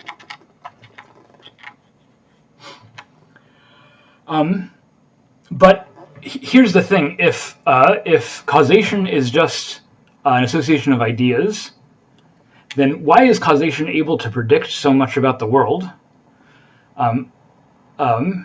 By using a causal theory like Newton's theory, I can make predictions like where Neptune is. Like I can, just looking at equations, figure out where Neptune is. And that seems weird if the relations among ideas that I'm generating are sort of simply built sorry,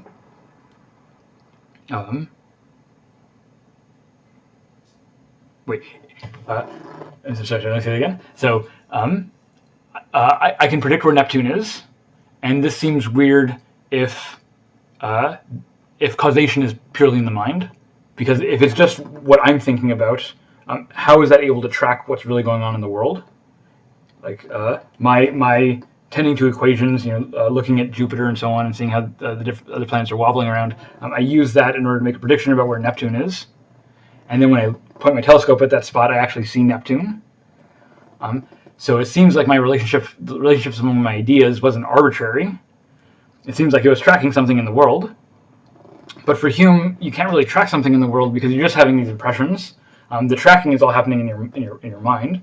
Right? So, like one way of saying this is that for Hume, dogs as a category of thing isn't something about the world. It's something about my ideas. That I'm grouping the world, or at least I'm grouping my impressions of the world, my sensations of the world, into these ideas, like dog or cat. And there's no real dog in the world. Dog is just an idea and a relationship among my ideas. But I could have any kind of relationship among my ideas, and so it seems kind of arbitrary. But then it's very surprising why just analyzing these relations among ideas, right, just crunching the numbers on these equations, can have me predict something that happens in the world. It has me predict an impression I'm going to have, that if you point your telescope at that spot in the sky, you will get an impression of Neptune. And so this is weird. And so this is what this is what Kant wants to explain. So Hume kicks Kant out of his dogmatic slumber, and now Kant is interested in doing this is Kant's critical project of really explaining how the mind works, explaining how cognition works, how it's possible to think of the world, to make these kinds of predictions, and so on. Kant's working in the 1700s, in the late 1700s. So this is 100 years after Descartes, more than 100 years after Descartes.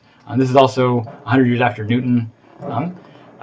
Science, by the time that Kant is around, is fairly well advanced. Kant lives through the American Revolution and so on, so he sees all that stuff happening in the French Revolution. He sees all that stuff happening in the newspapers. Kant himself is not a very active man.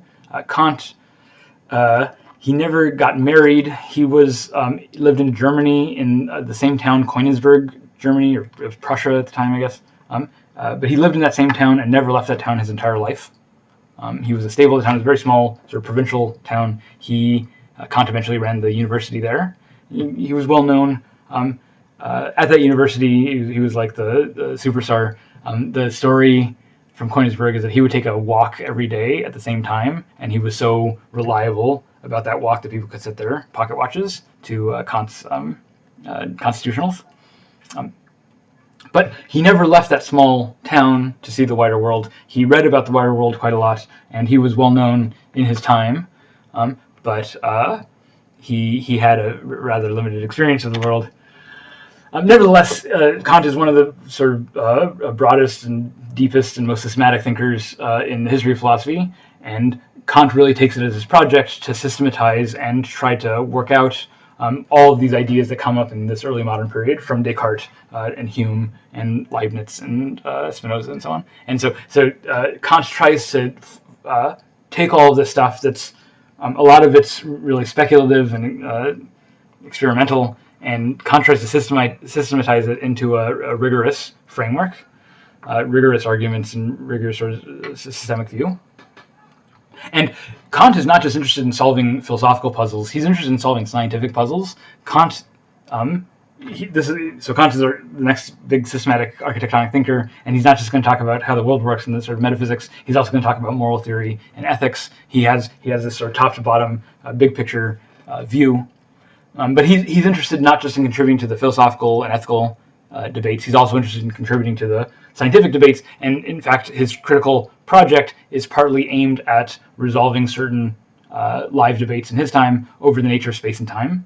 So there were two going theories about what space and time were.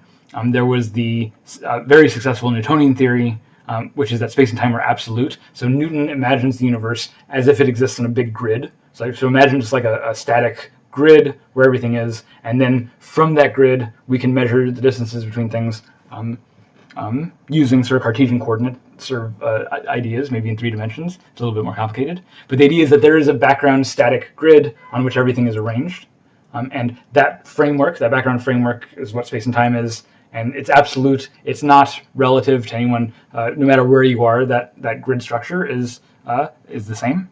This is Newton's idea. This is the idea that basically won out. But at the time, there was a live controversy between Newton and Leibniz. Newton and Leibniz both developed the calculus simultaneously, and Newton was kind of very protective of his work and sort of very jealous of Leibniz's talents and skills. And so Newton hid a lot of what he was doing to develop the calculus and wrote it in code and refused to share it with Leibniz.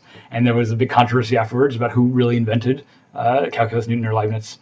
I think the Royal Society considered this question and said that Newton was the originator of the calculus, but that was while Newton was on the board making the decision for who was the originator. In the time sense, I think people nowadays attribute both Newton and Leibniz with the calculus. But at the time, there was like a professional rivalry between them, and this manifested partly as this debate over the nature of space-time. Leibniz, unlike Newton, thought that there was no absolute space and time, but that space and time were relational, so it depends on how you're situated with respect to each other. Maybe Leibniz's view is closer to the relativity theory of Einstein that scientists use today. To some extent it is, but in some ways Einstein's theory is very different from Leibniz's view. To say that space and time are relational is not the same thing that Einstein is saying with relativity. We can talk about that in class, though.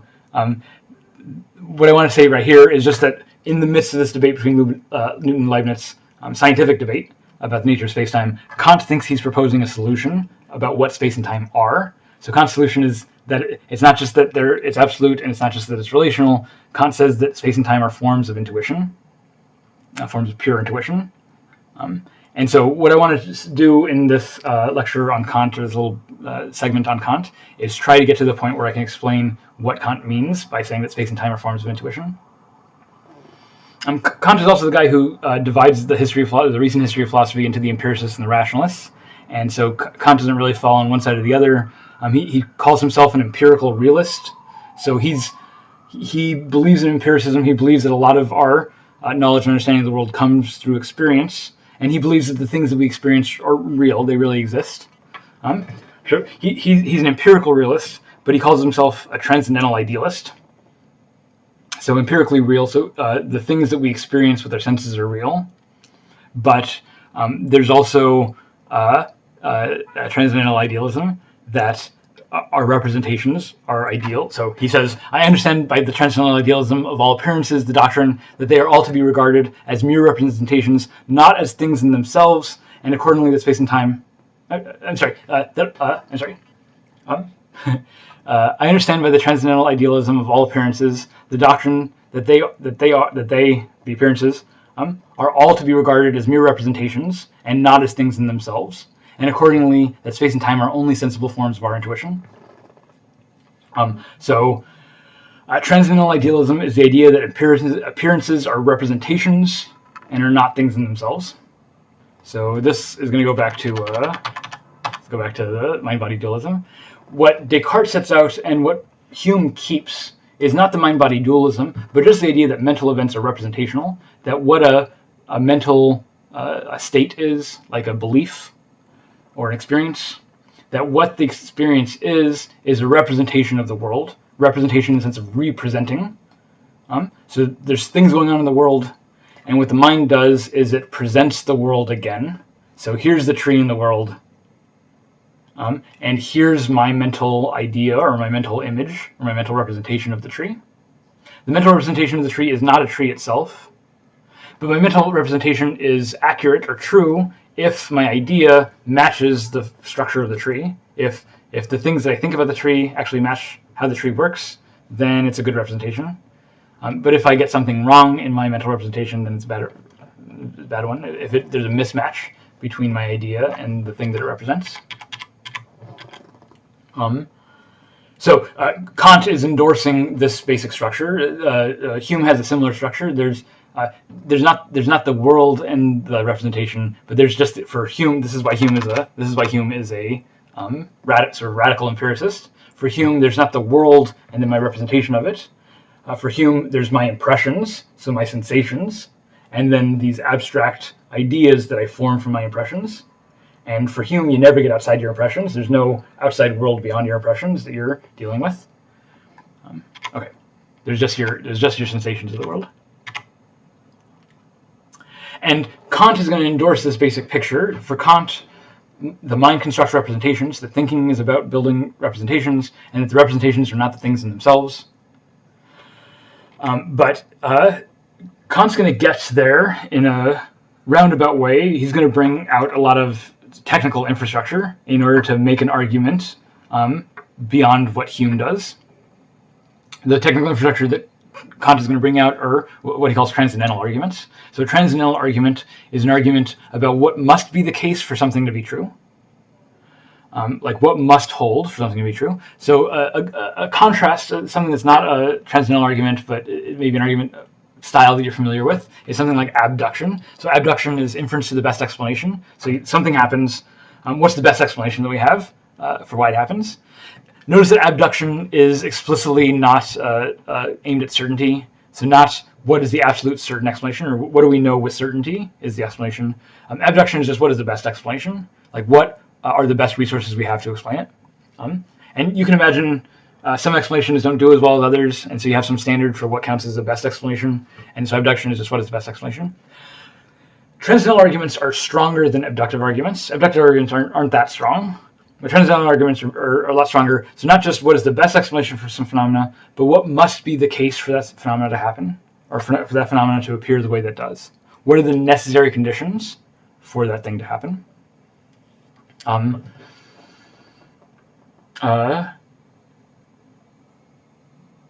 So I just came up with this. Maybe I should have prepared a different example.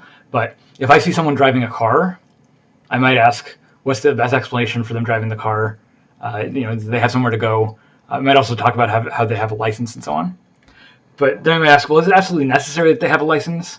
They might not have a license. Maybe they have. Maybe the license expired. Maybe they never got a license and they're just driving a car. So the fact that I see someone driving doesn't guarantee that they have a license. Probably a good explanation for why they're able to drive and how they're driving, but it's not a guaranteed thing. So what transcendental arguments are looking for are necessary conditions, things that must hold for whatever we see. And what we're looking for the necessary conditions of is of experience. Like, why does our experience appear the way that it does? And not just in the sort of Humean impression sense, not just why do my sensations appear the way they do, but why does the world appear the way that it does? Why does my conscious experience have the character that it does, have the structure that it does? Why am I able to think about the world the way that I do? So for Kant, the issue is, what are the conditions for the possibility of my conscious experience, my phenomenal experiences? So what must necessarily be the case in order for my experiences to appear the way they do? This is the approach. This is the transcendental argument approach to the question. And the goal of this approach is to find a unifying principle. What Kant is looking for is something that unifies these domains in a coherent way. So for Kant, the thing that unifies cognition or thinking is space and time. Space and time are a form of pure intuitions, and they are they're a necessary condition for enabling cognition. Kant talks about lots of these unifying principles at various stages of organization. Cognition, for thinking in general, you need space and time. For consciousness, for the qualitative experiences that we have as thinking subjects, you need also a self. You need a synthetic self. So it's not just enough to have space and time as forms of intuition, but you need a self that synthesizes intuitions in a particular way in order to be conscious. We'll talk about this in just a second. But Kant also, like I said, he's an architectonic thinker. He goes all out on this. He finds also a unifying principle for the moral world as a universal moral law, what he calls the categorical imperative. Kant also finds a universal principle of biological organization. What we introduced in the last video is closure, what Kant talks about in terms of self-organization. And Kant, I think I said this at the very beginning, but Aristotle doesn't really have a notion of self-organization. For Aristotle, creatures are organized, but they're organized on the basis of their essence and not on the basis of their self. And what Kant gives us is a theory of self-organization. to explain the biological system, and he's an architectonic thinker, so these things all relate. So the ways in which consciousness is unified and organized parallel, in some sense, the ways that biological systems, living systems, are conscious, the way that biological systems are organized. And this also parallels the way that the moral universe is organized. So I'm going to walk you through this very simply. Again, like Aristotle, Kant is one of these philosopher. He doesn't write very simple and straightforward and easy to read stuff. Some of it might be a little more straightforward. It's easier than Aristotle, for sure. But Kant is the kind of figure that you don't really introduce students to at first if they're not familiar with a lot of other philosophers. It's someone that maybe you can really only appreciate once you have a sense of what all the other philosophers are doing, because what Kant's big accomplishment is synthesizing and bringing all these perspectives together into a coherent framework. Okay, so let's take this slow, introduce some things. If anyone who's a Kant scholar is watching this, they're probably going to be mad at me, also for the Descartes and the Hume. This is all really bad philosophy, I'm sorry. But we're taking this slow, and this is just an introduction. Kant distinguishes, similarly to Hume, what he calls the phenomenal and the noumenal realm. So the phenomenal realm is a world of appearance. This is maybe similar to when Hume is talking about impressions or sensations. And again, like Hume, Kant is going to think about impressions as being the domain of science, that what we're doing is we're collecting these impressions and trying to systematize it in order to discover laws of nature and so on. So this is where science operates, in the phenomenal realm. But also, like Hume, Kant is going to say that we're sort of limited to this phenomenal realm. We can't extend beyond it. So the table seems some way to me. It looks some way to me. I have sensory impressions of the table, but maybe I want to know how the table really is in itself, independent of my impressions.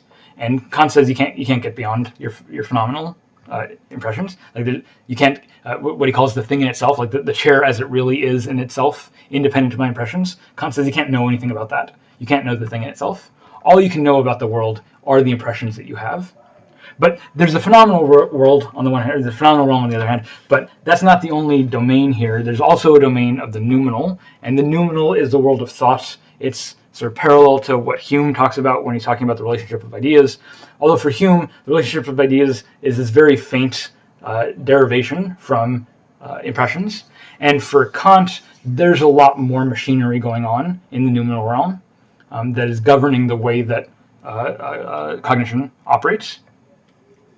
But the important point for both Hume and Kant is that cognition, what thinking is about the systematization of my experiences. So I have a bunch of sensations, experiences, impressions of the world.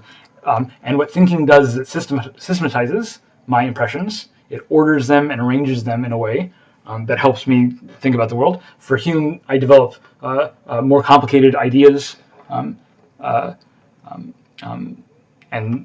relationships among ideas in order to think more complicated thoughts. So I can have all of these really sophisticated philosophical thoughts, or high-minded political thoughts or whatever, as a result of these relationships of ideas. And all of that for Hume is built out of association. For Kant, there's more stuff going on. There's not just association, although that's part of it. But the framework is the same. But for Kant, there's just a lot more machinery for my abilities to put together different impressions. For Kant, in particular, it's not just impressions and association, but I also have these things called concepts. So concepts are not just ideas. Concepts, for Kant, you should think about them as like rules or models for thinking. And what we do when we think or cognize, what cognition is the application, the systematic application of these concepts or rules to my experiences, to my impressions. So this is what Kant calls a judgment. A judgment is the application of a concept to my impressions.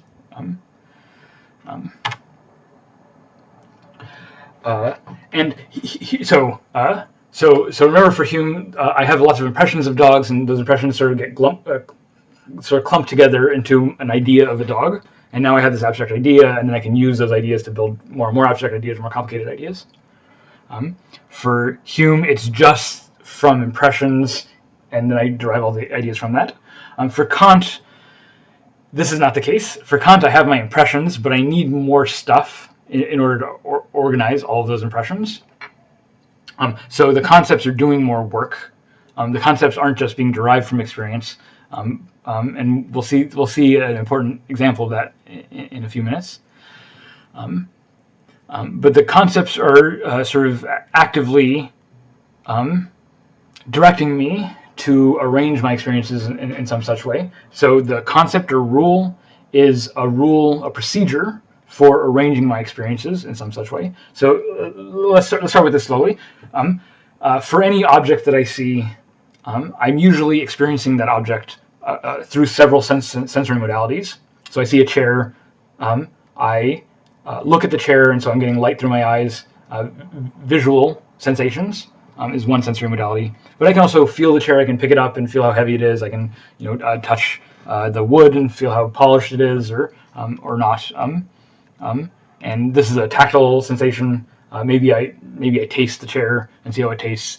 Maybe I knock on it with my hand and see how it sounds. Right, so I can get different sensory impressions of the chair. What's interesting is that these are all impressions of the chair. So I'm having distinct sensory inputs, but these are all inputs that are informing me about the chair.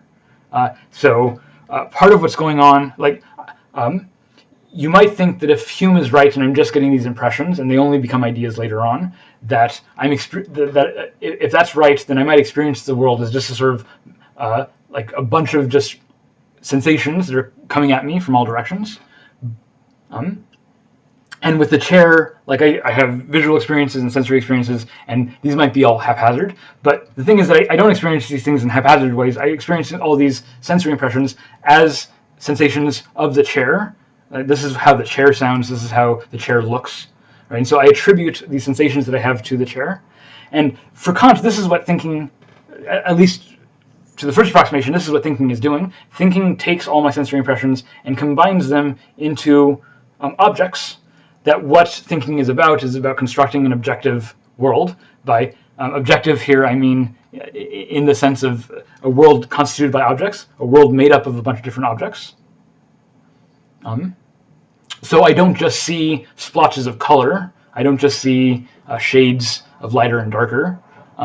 What I see is a chair, and I see a chair as having some color or other, as having a property of having this color, or as having a property of having this sound, or this taste. And I attribute all of these properties to an object.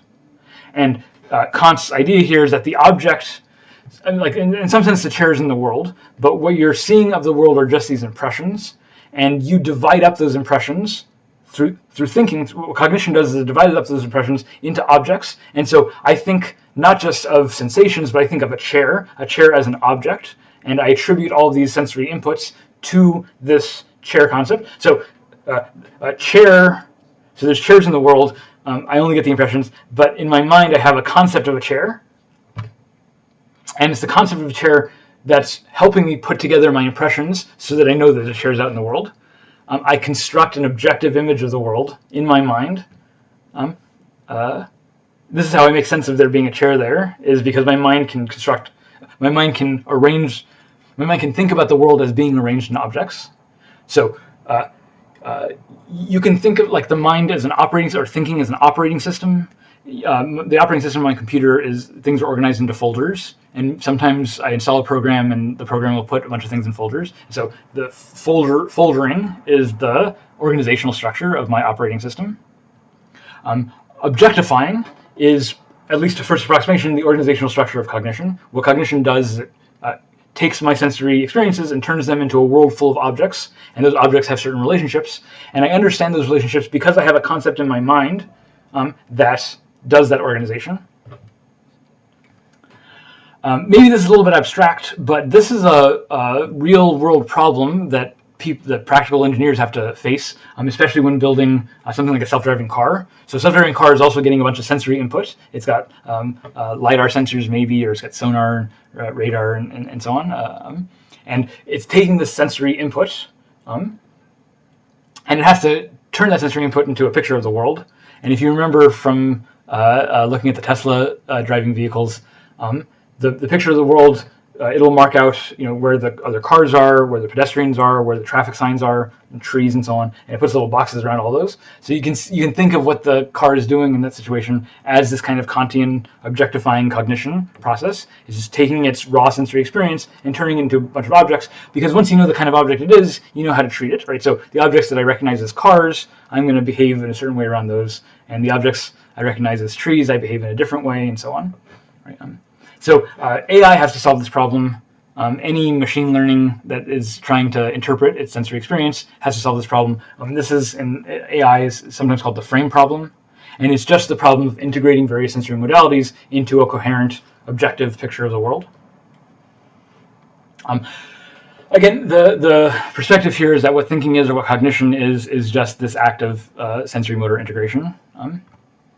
That you're putting together appearances into a representation of an object.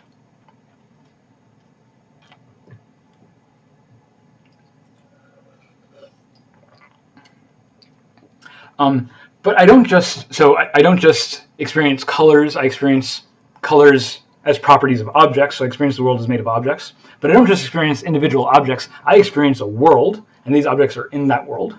And so what's really going on is that I'm constructing an entire framework within which I situate different objects and sort of objectify and sort of carve out and break up the different parts of the world. Yeah.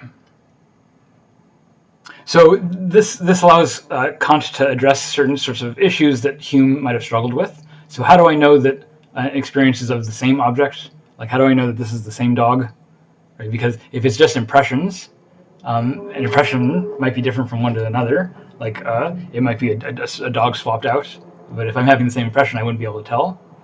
But for Kant, what makes something the same object is that it is integrated with an application of the same rule, that I'm applying the same concept over and over again. And so, there's this. So there's a way of thinking about objectivity in Kant's terms that wasn't available to Hume. That's a little bit fast, but so we're not just thinking about individual objects, but we're thinking about constructing the entire world, and we can think about not just constructing the entire world, but we can think about constructing the same world over time. Like that's the same table, and maybe I go away and come back the next day, and I think I see the table again, and I think, well, that's the same table again. And how am I able to think that it's the same object? Why am I not just having an impression and thinking that every impression is a new object? And Kant's saying, well, it's because I'm applying the rule over and over again, and it's this continuity of application of the rule that allows cognition to recognize that it's the same object across those impressions. Ooh, I'm in the way here. Let me give myself this small picture. Okay. So just one more time. So So we're doing a transcendental argument about what must be the case for cognition to appear the way that it is, and what Kant says is that in order to represent cognition, in order to represent the world, in order to think about the world, in order to represent the world, cognition must be making judgments, which is applying concepts to impressions. Cognition involves treating experience as constituted by a world of objects standing in objective relations, and what thinking does is it situates all of those objects within a general world. And so Kant infers from this that space and time are not objects in the world. Space and time are not objects of experience. We don't actually experience space and time. We just have a bunch of impressions, and our concepts structure those impressions in ways that establish relationships between them. And the relationships that we end up seeing, we call space and time, but those are the results of pure intuition. So, so the way that Kant reasons here is that anytime I represent any object in the world, I have to represent that object in space and time. Right? To say that there's a chair there, or to represent the chair, or to think that there's a chair there, is just to think of a chair being situated somewhere in space and time. And thinking of any object at all is to situate that object in space and time. Now, I might think that some object is nearer to me than another object, or some object is farther away to me than another object. And this is a relationship, and I think about these as a relationship between the objects. And so I think about space as being something out in the world. But if Hume is right, and I'm constructing these objects simply through these impressions, then space and time are not really out in the world. Space and time are part of the conceptual apparatus that I'm using to objectify the world at all. So for Kant, space and time are not objects. They're not objects in the world, and they're not something that you perceive as being in the world. They're not part of your sensory impressions. Instead, Kant says that space and time are forms of intuition. So space and time are part of the conceptual structure that's necessary for having these experiences at all. So he says space is not something objective and real, nor is it a substance, nor an accident, nor a relation. Instead, it is subjective and ideal. It originates from the mind's nature in accord with the stable law as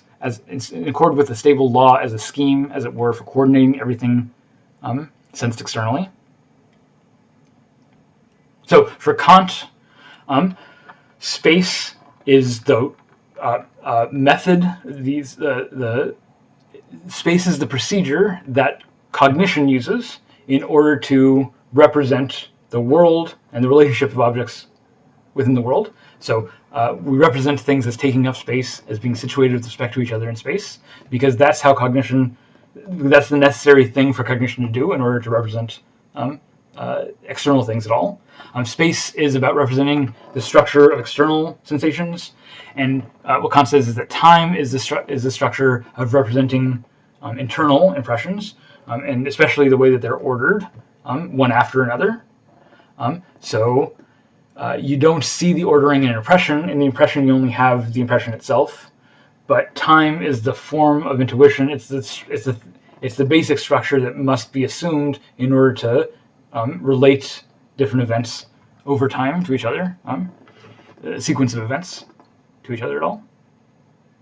So we can imagine anything. The very possibility of cognition assumes that we can do this kind of representation, that we can represent in space and time. Again, cognition is, you think of cognition like an operating system, and that with space and time are like the folders in the operating system, and the folders on the desktop. That the way that I think about the world is by organizing things into its correct place, and the basic operation for doing that is by situating something in space and by situating things in time. By situating things as having spatial relationships and as situating things as having temporal relationships. And being able to situate something in space and time is just the capacity for thinking about things generally. And what's important about this is that for Kant, it's not just thinking about sensory impressions that I might have right now. So it's not just that I'm thinking about the world that I'm experiencing. I can also think about worlds that I've never experienced. I can think about what it's like on Venus, say. And I've never been to Venus. I've never actually had that experience myself. But I can think about it because the way that thinking works is that it's grounded in space and time. And I can think about Venus because I can think about Venus as being within space and time. So, in other words, that I have to move some way in space in order, if I moved in some way, got in a rocket and shot up in space, if I did it the right way, then I would eventually land at Venus. I'd also have to wait enough time of moving in that direction to get to Venus. But I can also think of things that, not just that are far away, but things that are a long time ago. So I can think of Socrates. Socrates is a person who existed in ancient Greece. Again, I've never seen Socrates. I don't have an impression of Socrates. But I'm able to think of Socrates, I'm able to cognize Socrates, because I'm able to situate Socrates in space and time. Socrates lived in ancient Greece. Greece is a certain distance away, so I can conceptualize what it is to move that distance. And I can also conceptualize waiting a certain amount of time from when Socrates was alive to when we're alive today. Right? And so I understand how both those procedures work, procedures for moving in space, procedures for moving in time. Those procedures are how my cognitive processes are able to think of anything by situating them within those same procedures. Okay. Space and time are not objective, they're forms of intuition. Mental events for Kant are all these representations.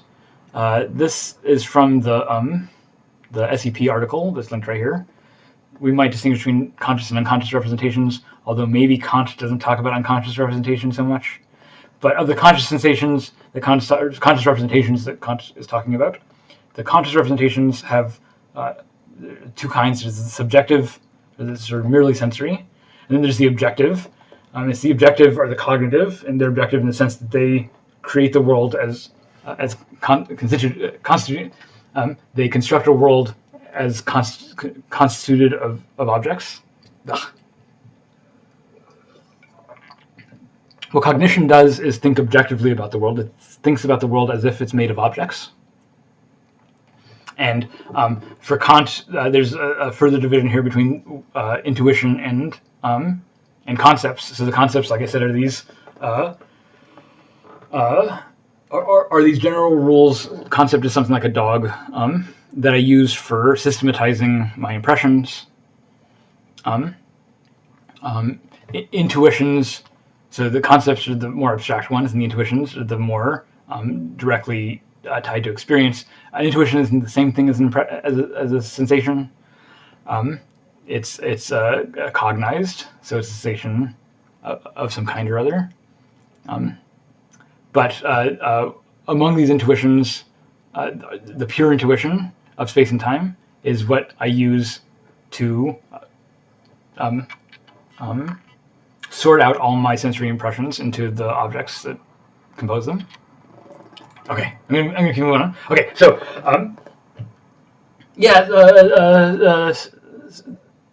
maybe I've already gone through this already too much.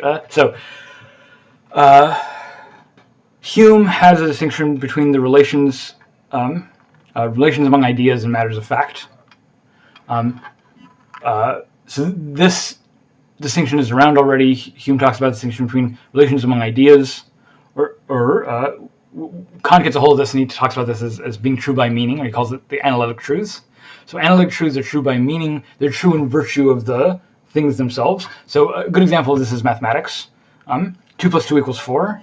The reason 2 plus 2 equals 4 is not because of anything about how the world works, really. It's really about what the words mean, right? So if I define for you 2 and I define for you plus and equals and 4, then you should see just by definition that 2 and 2 equal 4.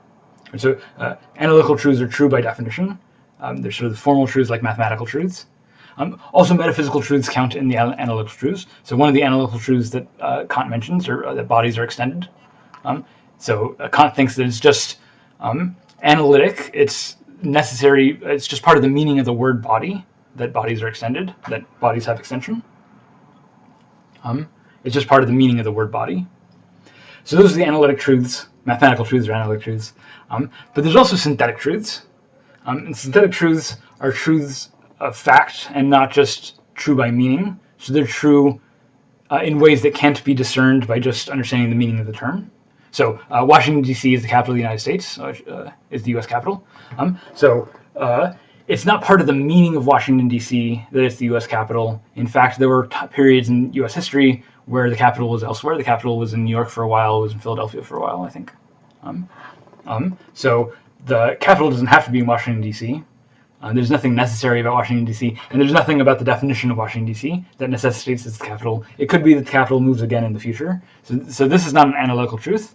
It's true that Washington, D.C. is the capital, but it's not necessarily true. It's not an analytical truth. It's instead a merely contingent truth. So this is what Kant calls a synthetic truth. It's a truth as a matter of fact. As a matter of fact, Washington, D.C. is the capital of D.C. Washington, D.C. is the capital of the United States. It could be otherwise, but as a matter of fact, this is how it is. Kant uses the example that bodies are heavy as a synthetic truth. So it's true that bodies are extended, but Kant says it's not necessarily true that bodies are heavy. Maybe they're bodies that are light, and like maybe a balloon counts, or maybe a gas is not heavy, gases float. So maybe it's not true analytically that bodies are heavy, but maybe it's true synthetically. So bodies are heavy for Kant, but it's not an analytical truth that bodies are heavy. Okay. So Hume already had something like this distinction, the analytic-synthetic distinction. And Kant agrees with this distinction, but he wants to add another dimension to it. So Kant, in addition to the analytic and synthetic truths, he distinguishes between two other kinds of truths, two other kinds of knowledge, what he calls a priori knowledge and a posteriori knowledge.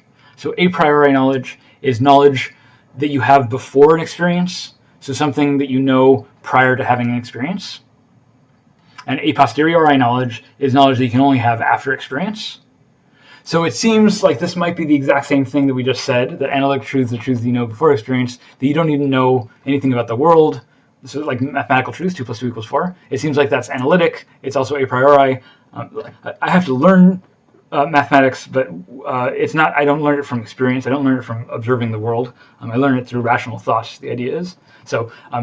Mathematical truths I know a priori. I don't need to have any experiences to know mathematical truths, and they're also analytic. I know them just by their definitions. Similarly, the synthetic truths are known a posteriori. Like you know things that are true by fact after going out and experiencing them in the world. Like I had to read a book that told me that Washington D.C. is the capital of the United States before I knew that, someone had to tell me, and so I needed some experience for that to happen. Whereas, like in theory, I could derive the laws of mathematics without anyone telling me, just by thinking about it really hard. So a posteriori, a priori. It seems like the a priori truths are analytic truths and the a posteriori truths are synthetic truths. But what Kant wants to say is that it's possible to have a priori synthetic truths, and it's the a priori synthetic truths that explain how we can make predictions of an eclipse or predictions of Neptune and be confident that those predictions are true and right, that they constitute knowledge. That I can know something that's true as a matter of fact, not by definition, but that nevertheless I can know it before having any experiences. So the Neptune case is a good case of this, right? I knew, like it's true as a matter of fact that Neptune is there. It's not necessarily true that Neptune is there. Someone might have postulated Neptune, but maybe Neptune actually doesn't exist, in the same way that Vulcan was postulated but doesn't exist. So the existence of Neptune seems to be a synthetic fact, but nevertheless I can know that Neptune is there before actually experiencing Neptune by doing the equations. And that seems weird. It doesn't fit into the other two quadrants. It demands an explanation. How is this possible? Right? What allows this to be possible? And what Kant says is that space and time are synthetic a priori. That what it means to be a form of pure intuition is that they're examples of synthetic a priori truths. They're truths that are true of the world. They're true as a matter of fact, but they're true in ways that we know about prior to experience. It's not from experience that we learn about space.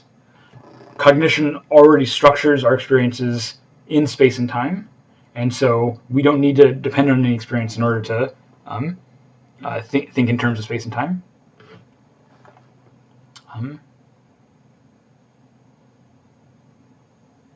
So in some ways Kant is saying that just focusing on the way that things appear to us and reasoning in this transcendental way, like what must be the case for this appearance to work, can reveal to us necessary truths about the world. It can reveal to us things like we have synthetic a priori experiences, right? That we can know things before experience.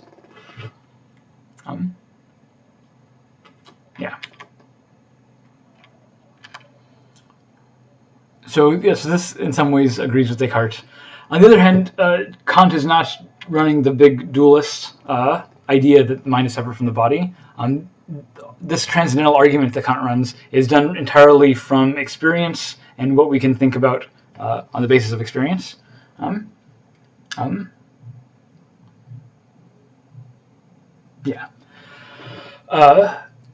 So space and time allow us to think about an objective world, allow us to constitute a world. And this also has to do with what Kant says consciousness is. So I'm going to talk a little bit more about consciousness when I get done with Kant. Consciousness is the quality of experience of what it's like to experience the world, the character of experience. But that's not really what Kant means by consciousness. For Kant, consciousness or objective consciousness is just this process of integrating experiences and applying a rule or procedure, applying a concept in order to integrate my rules, my experiences. So consciousness is just this integrative process, and the thinking subject, the cogito that Descartes talks about, the conscious thing, the thing that's conscious, is just that process itself. What thinking is just this integration of experience, and so the subject of thinking is just the thing that's doing that integration. So the self is just the integrative subject, the synthetic subject. What it means to be a self for Kant is to be the kind of thing that rationally puts together impressions in this law-like way, according to reason. So the thinking subject is the synthetic subject, and consciousness is just that process of synthesis. Human beings are not just conscious, we're also self-conscious, and this has to do with the process of self-organization that Kant talks about with cognition. Cognition is this integrative process, but among our integrative concepts is also a concept of the self. So part of what we're doing when we're integrating is not just integrating raw impressions, but we're integrating those raw impressions with a concept of ourselves, with a model, an internal model of ourselves. And it's this integration of both sensory impressions and experience with these internal models that makes us self-conscious. So you can imagine a creature that's conscious but not being self-conscious, a creature that has impressions and experiences but don't integrate those experiences in a way that relates it to a model of themselves.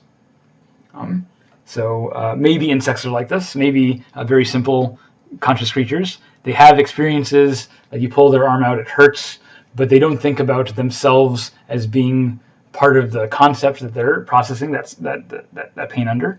Right? So there's no self-consciousness. They're not thinking about that pain as it relates to themselves as another object in the world. But this is something that we humans can do. I don't just have impressions, I don't just have experiences. I also appreciate that I'm an agent in the world, that I'm a thinking subject. I understand that I'm a thinking subject. And so I can situate a model of myself with respect to all the other space and time things that exist or that I cognize. Right? I cognize myself as being within the realm of space and time alongside all the other things. So we haven't seen this before. Right? We didn't see this with Aristotle. Aristotle has an organized system that's very complicated, but there's this deep essence that in some sense isn't complicated, and that's what explains the agency of the thing. For Descartes, the world is mechanical, and thinking is the only thing that can't be explained by this mechanical process. And so thinking is a sort of, but for Descartes, thinking is just the experiences that I'm having at any one moment. Descartes doesn't have a lot of resources for explaining why thought looks the way it does, why thoughts build the way they do, and structure our experiences the way they do. You start to see some of this with Hume, but it's Kant that really fills this all out. And gives a model of self-consciousness that's sort of looks a lot closer to the way that it is widely believed today, or widely assumed by, especially by our political frameworks. Okay, so this is Kant's critical project. There's a song that goes with this, and maybe the best part of the song is this one paragraph. I'll just read it. This is not Kant himself, but this is a song that supposed to explain Kant's view. So the song says, "The self is nothing but the act of synthesis sublime. This act must be the same to be self-conscious over time. The rules for combination of itself would form the ground. So what we perceive tomorrow by today's laws must be bound." There's a whole song here. You can play the song on YouTube. I attempted to sing it, or at least read it substantially. "Let us first divide cognition into rational analysis and sensory perception, which Descartes considered valueless. Now reason gives us concepts which are true but tautological. Sensation gives us images whose content is phenomenal.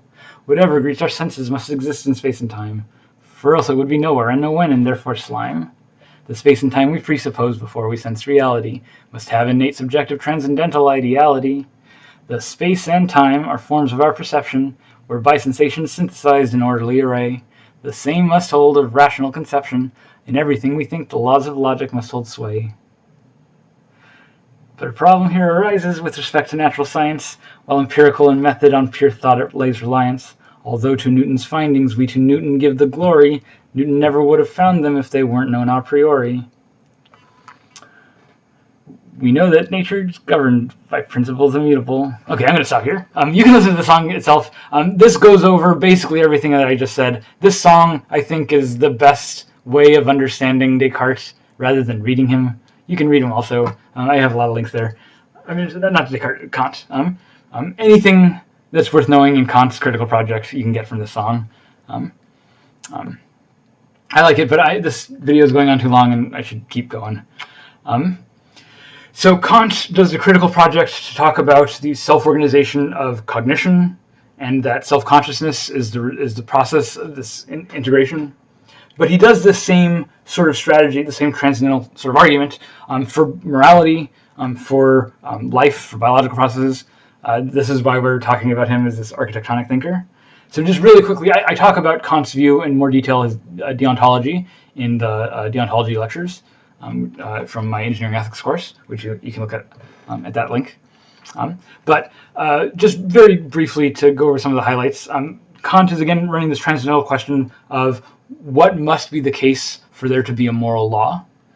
Kant doesn't tell you what the moral law is exactly, but he wonders, this isn't the groundwork for the metaphysics of morals, he wonders, if there is a moral law, what must it be? Like, what must its structure be?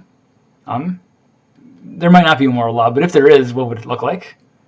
And so Kant says, well, if there is a universal moral law, like just what it means to be universal is that the law admits of no exceptions, that again,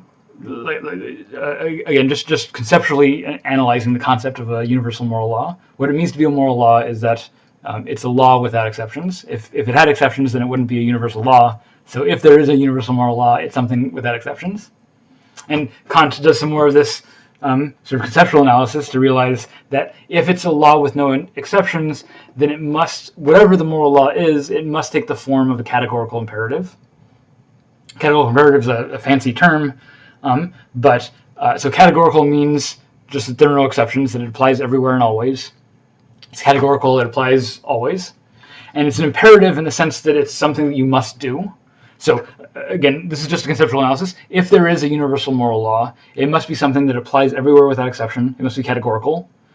And it must be a law, it's something you have to follow. It must be an imperative. So to say that the universal law is a categorical imperative, so far I haven't given that any substance. This is just a sort of formal analysis of what it must be. If you're struggling to understand what a categorical imperative is here, it might be helpful to contrast it with a different kind of imperative, a hypothetical imperative. So a categorical imperative applies all the time. A hypothetical imperative will only apply sometimes on some conditions.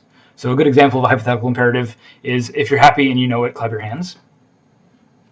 So the imperative here is clap your hands. That's a command. I'm telling you to do something, clap your hands.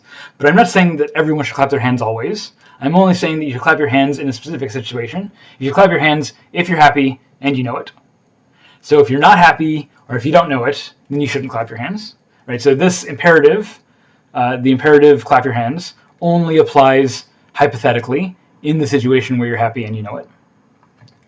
So Kant says that if there's a moral law, it can't be a hypothetical imperative. It has to be a categorical imperative. It has to be an imperative that applies always and everywhere. Here's another hypothetical imperative. If you want to be a doctor, go to grad school. Go to medical school. If you want to be a doctor, go to medical school.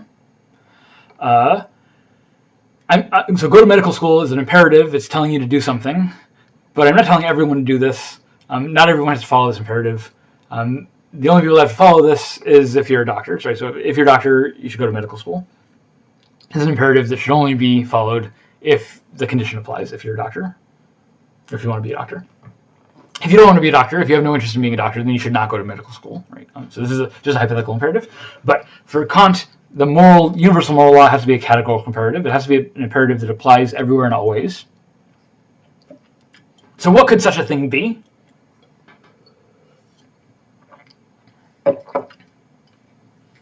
Well, if we're looking for a categorical imperative that applies everywhere and always, and if we think that that's what the moral law would look like, then we don't even know what the moral law is itself. What we just need to figure out is if whatever action we choose to do is compatible with a universal categorical imperative. So Kant's idea here is take whatever it is that you're going to do and figure out your reasons for action. And then we'll take those reasons for action and see if we can make them a universal law. Like whatever your reason for action is, what happens if everyone follows that law? What happens if we make everyone follow that law?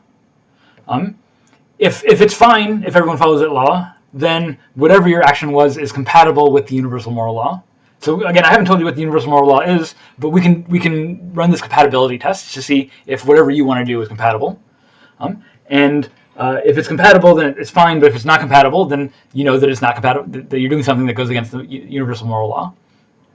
So Kant gives a bunch of examples of this, and again, you can go through the lecture slides to see more detailed discussion of this. But an example is something like lying. Like, am I allowed to lie? This is how Kant is reasoning about it. Am I allowed to lie? Well, one way of asking that question is, does lying go against some universal moral law? Is there some like universal imperative that no one should lie? Maybe it says so in the Bible, thou shalt not lie. But we want to know, is that actually the universal moral law? And do my actions, are my actions compatible with that? So lying. Can I lie? Well, what Kant says is first figure out the maximum for action, figure out the reason why you're acting, the rule that you're using in order to decide how you're acting, and then universalize it. See what happens when everyone follows that law. So if I'm lying, let's say I took out a loan. So I asked to borrow money from a friend, and I told him I'd pay him back this week. But now it's time to pay him back, and I really don't want to pay him back. I want to break my promise. I made a promise that I would pay him back, but I want to break the promise. I want to treat that promise as a lie. I was just lying to you. I wasn't really going to pay you back, and sort of break the promise of lying. Break the promise of paying the loan back. So my question is it a moral thing to do? Is it moral for me? Is it a morally justifiable thing for me to lie and break my promise and not pay back the loan? So what is my reason for action? Well, why don't I want to pay back the loan? Well, because I want the money. I would rather keep the money than give it back. So that's my reason for acting. So what Kant says is, well, let's try to universalize this. What happens if everyone acts that same way? So what happens if every time someone has a loan, they refuse to pay it back? Because they don't want to, right? Like, I don't want to pay back the loan, so I'm just not going to. What if everyone acted like me? If no one ever paid back their loans when they didn't want to. I mean, obviously, no one ever wants to pay back their loan. If you could get away with not paying back a loan, you would. So if everyone did not want to pay back a loan, what would happen? Well, in a world where no one paid back their loans, no one would give loans out. Like, the only reason that anyone ever loans out money is because you expect the money back. You expect to have the loan paid back. If you knew that no one ever paid back their loans, if everyone's acting on this rule where you just don't pay back your loans if you don't feel like it, if you knew that was the rule that everyone was operating by, then you would never loan out the money in the first place. So Kant reasons that if you think that it's okay for you to lie, in a world where that's universalized, no one would be giving out loans in the first place. And so in a world where your actions are universalized and everyone behaves the same way that you are, or operates according to the same rule, it would be impossible, Kant argues, it would be impossible for you to actually follow this rule because no one would give out loans for you to not pay back. So if you follow this rule, it leads to a contradiction. This is how Kant argues. It leads to a kind of contradiction that performing this action when it's universalized makes it impossible to perform the action. You can't lie and refuse to pay back a loan if no one pays back a loan, because then there would be no loans, and then you wouldn't be able to refuse to pay it back. So in that sense, your law falls afoul of the categorical imperative. Your maxims, your reason for action, cannot be universalized. And if it cannot be universalized, then you know that it's in violation of the universal moral law. You know that there can't be a law that allows you to lie. So, in other words, lying is wrong. Lying is against the moral law. It is wrong to lie. I know it's wrong to lie because if I tried to lie in a way that everyone copied me, then the whole thing would break apart. No one would be able to perform that action because that action would be impossible. So the condition for the possibility of performing my action goes away if it's universalized, which means that it can't be compatible with the universal moral law. Think about a different case. So, like maybe borrowing sugar from a neighbor. So this is not borrowing a loan; it's nothing paying back. But is it moral for me to borrow sugar from a neighbor? Like when I need sugar, I ran out of sugar. Is it moral for me to go next door and ask for sugar from my neighbor? Well, again, the question is, what happens when I universalize it? So what happens if every time someone's out of sugar, they go to their neighbor for sugar? Presumably, this is okay. I guess someone has to get sugar originally, but as long as your neighbor still has sugar, then you can get sugar. So eventually someone's going to have to go to the store, but as long as someone goes to the store in that chain, then everyone can borrow sugar from their neighbor. Maybe there's not an exception. Maybe there's not a violation of the universal law there. Maybe there is. I hadn't thought about that case too hard. The kinds of cases that Kant talks about as not being in violation of the law are things like cultivating your talents. So Kant thinks that we all have an obligation to cultivate our talents. Like if you have a knack for playing the piano, then maybe you should spend some time playing the piano, like practicing. You don't have to spend all your time playing the piano. You have to devote your career to it, but maybe you have some obligation to yourself to cultivate your talents. And part of the idea is that if no one ever cultivated their talents, then this would be a miserable world to live in. And Kant says we don't want to live in that world, and so we can't universalize the action of never cultivating our talents. So you have some obligation to cultivate your talents. The upshot of all of this is that you're not an exception to the universal law. So this is what Kant calls the first formulation of the categorical imperative. He doesn't really tell you what the categorical imperative is substantively, but he gives you a couple of different formulations. He actually gives 3 different formulations of the categorical imperative. With the idea that the formulation is enough to derive whether your actions are moral or immoral from comparing things to the universal law. So the first formulation here says, act only on those maxims whereby you can at the same time will that it should become the universal law without contradiction. So this is basically what we've been doing. We've been taking a maxim, trying to universalize it, see if it results in a contradiction. If it does, then it's not part of the universal moral law, it's not compatible. And if it doesn't, then it is. And you can do it, then the action is moral. So it's immoral to do something that is a contradiction when universalized. Put simply, the lesson here is that you are not an exception to the universal law. If you're trying to do something where you're behaving in a way that's an exception to everyone else, then you're in violation of the moral law. So your desire to not pay back the loan only works if everyone else does pay back the loan. If everyone else is good at paying back their loans, then people trust loans, and we have a practice of loan giving and paying back. And only when that practice is established can you go in there with your maxim of not paying back your loan, and you might get away with it, but only because there's already this existing practice. But if that was universalized so that everyone adopted your behavior, then no one could get loans, and then your behavior. So your action depends on treating yourself as different from everyone else, or as operating according to different rules as everyone else. And what Kant says is that that's just fundamentally immoral. That what the moral law demands is that we all operate according to the same rules. And so if you're treating yourself according to a rule that applies to no one else, then this is an example of an immoral behavior. Similarly, like cheating on a test. The only way that you're able to cheat on a test is if most students are taking the test honestly. Because if every student was cheating on tests, then professors just wouldn't give tests because there'd be no point because everyone was cheating. The point of the test is to actually test the student. If everyone was cheating, that point goes away, and so there's just no more tests. So if you want to cheat on a test, it requires most students not cheating. The only way that you get away with cheating is if most students don't. In other words, you're treating yourself as an exception to the moral law. And Kant says, don't treat yourself as an exception to the moral law. That's what immorality amounts to, is treating yourself as above the rules or exempt from the rules. Kant thinks that this first formulation of the categorical imperative is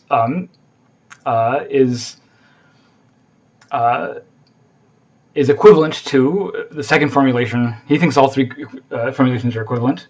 The second formulation is to act in such a way that you treat humanity, whether in yourself or others, never merely as a means to an end, but always at the same time as an end. So Kant says, don't treat people as merely a means to an end. Don't treat people purely instrumentally. Because people are not just tools, people also have their own ends. So it's important that Kant here says, never treat people merely as a means to an end. So he's not saying to never treat people as a means to an end. Sometimes you have to treat people as a means to an end, and there's nothing wrong with that. When I get a cab to the airport, I'm treating the cab driver as a means to an end. They're an instrument helping me accomplish my goal. And there's nothing wrong with that in principle, as long as I'm respecting the personhood, the humanity in the cab driver. Right? The cab driver is helping me achieve my goal, but the cab driver also has their own goals. Right? I mean, to some extent, I'm helping the cab driver achieve their goals. The cab driver is trying to make money with a job, and I'm helping them achieve that goal by paying them money to drive me to the airport. So we're both, in some sense, using each other. We're both a tool for the other. And that's fine as long as it's mutually respectful. Like, as long as I'm respecting the cabbie's humanity, as long as I understand that they have their own goals independent of my goals, then this can be a consensual and mutually beneficial relationship. What Kant is worried about is when I treat the humanity in others as merely a means to an end. If I think that the cab driver only exists to serve me, in that case, then I might not respect that the cab driver has their own interest. Like, for instance, maybe I ask the cab driver to drive me 6 hours and then wait outside the hotel for 4 hours because I have a meeting, and then to drive me back. And like, that means that that's like a 12-hour day. Cab driver has their own things to do, their own family to go see and so on. Making the cab driver do that without properly respecting their needs and without proper compensation is not appropriate. It's treating them as a slave. Right, so Kant thinks that we have an obligation to not treat people as slaves, to not treat people as merely means to an end, but to recognize that people have their own ends, have their own rules and reasons for acting. So this maybe brings up another important point about the categorical imperative. It's not designed to make all people act the same. It's not saying that everyone should act in the same way. The point is to say that everyone should be able to act on reasons that are compatible with everyone else's reasons. Right? And so if you're acting on reasons that no one else can adopt, that's where the conflict comes in. It's not that everyone should adopt the same reasons. It's not that everyone should behave exactly the same way. Everyone has their own interests and needs and so on. But you can act on those interests only insofar as they're compatible with everyone else's interests. And so this is what the universalization process is meant to demonstrate. Maybe this is a little bit too abstract, but I'm sort of just running through this. But hopefully you can see the relationship here between how Kant is thinking about the necessary conditions for action and thought versus the necessary conditions for a moral recognition and moral action. One more little bit about Kant, and then we'll wrap it up. Is that I mentioned this earlier, but let me just put some text on it. Is that Kant, in the third critique, in the critique of judgment, he talks about natural teleology. So again, Descartes through Kant is all working in this Newtonian period, this sort of classical mechanics period, where there's a lot of this worry about reductive explanations, and Kant is trying to think about whether we need a reductive explanation we could apply a reductive explanation of biology, or does biology require some teleological explanation, some explanation in terms of goals and ends and purposes. And what Kant actually says is you need teleology to explain biological organisms, but you can explain why biological organisms are teleological from their structure, so you don't need to appeal to any other essence or any other immaterial process. So Kant says that organisms are the first beings that afford objective reality to the conception of an end that is an end of nature and not a practical end. So there's lots of instrumental ends, like tools that I make, but those aren't natural ends. What Kant is worried about here are natural ends. Do purposes exist in nature? There are sort of functional purposes and practical purposes that things have, but are there purposes in nature? Are there natural telos? This is just the question of just how wrong is Aristotle. Aristotle thought that organisms all have their own ends because of the kind of thing they are. There's as many different kinds of motion as there are kinds of things to Aristotle. So Aristotle thinks that there are ends and purposes all throughout nature, but this has been called into question by the scientific revolution, and here's Kant dealing with this issue. And Kant says, no, look, we can talk about organisms, as biological creatures, as having natural ends, and then as such as supplying natural science with a basis for teleology. That there is natural teleology, Kant says, and it's to be found in biological organisms. And this is not the kind of thing that you can introduce anywhere else in science, but we can introduce it in biological organisms. He says because in such a natural product as an organism, as this, every part is thought as owing its presence to the agency of all the other remaining parts, and also as existing for the sake of the others and of the whole. That is, as an instrument, as an organ. So all of the parts serve instrumental functions for all of the other parts and also of the whole. And it's this mutual dependence that allows us to talk about teleology in biological systems. Kant says the part must be an organ producing the other parts, each consequently the part must be an organ reproducing the other parts, each consequently reciprocally producing the others, and only under these conditions and upon these terms can such a product be an organized and self-organized being, and as such be called a physical end. So this is Kant figuring out this idea of self-organization or biological closure, that if each part is producing reciprocally all of the other parts in this self-consistent, holistic way, can we talk about natural teleology? Can we talk about organizations having natural ends? Right? And the idea is that the organism has a natural end because it's exactly this dynamical relationship between all of the organs, all of the parts. They all relate to each other, and so the end of the organism, the end of the whole, is, today we would say it emerges from these dynamic interactions between the parts. The organism has an end. For instance, a need for food, like the organism has a natural purpose of needing to eat. Why does it have a natural purpose of needing to eat? Well, because eating is what allows the maintenance and sustaining of that dynamical process. If you stop eating, then those dynamical interactions end up shutting down, and the whole system goes away. So the system, simply by being an organized whole, has an end that can be described in terms of the relationships of the parts, because without the parts acting in some such way, that whole disappears. So the end is, in some sense, this self-defined. It's self-organizing because the organism is itself defining what those ends are. Right. So how much an organism needs to eat depends on what it's made of, what biological processes it's undergoing. And so we can talk about the ends in terms of the structure of the thing because of this self-organizing dynamic. So Kant is the guy that figures this out. He figures this out in the late 1700s. This stuff was already in the air and understood by the time Darwin comes around, 50 years, 60 years later. So there's more to say here, but I'm just sort of flagging places where Kant is going well. Maybe just to wrap up the Kant bit here, Kant gets some things good and right, at least as far as I'm concerned here. He's doing this large-scale metaphysical framework, this large architectonic. This is the kind of philosophy that I like working with or thinking about. And it's a framework that's grounded in thinking and reason, with conscious experience emerging as a synthetic construction of rational thought. So this explains the entire metaphysical framework, including the nature of conscious experience. This is Kant's idea. But even though there's this focus on conscious experience, there's also important moral and ethical implications of this view. It puts autonomous agency and sort of self-selected maxims at the very center of what it means to be a thinking subject, of what it means to be a autonomous agent.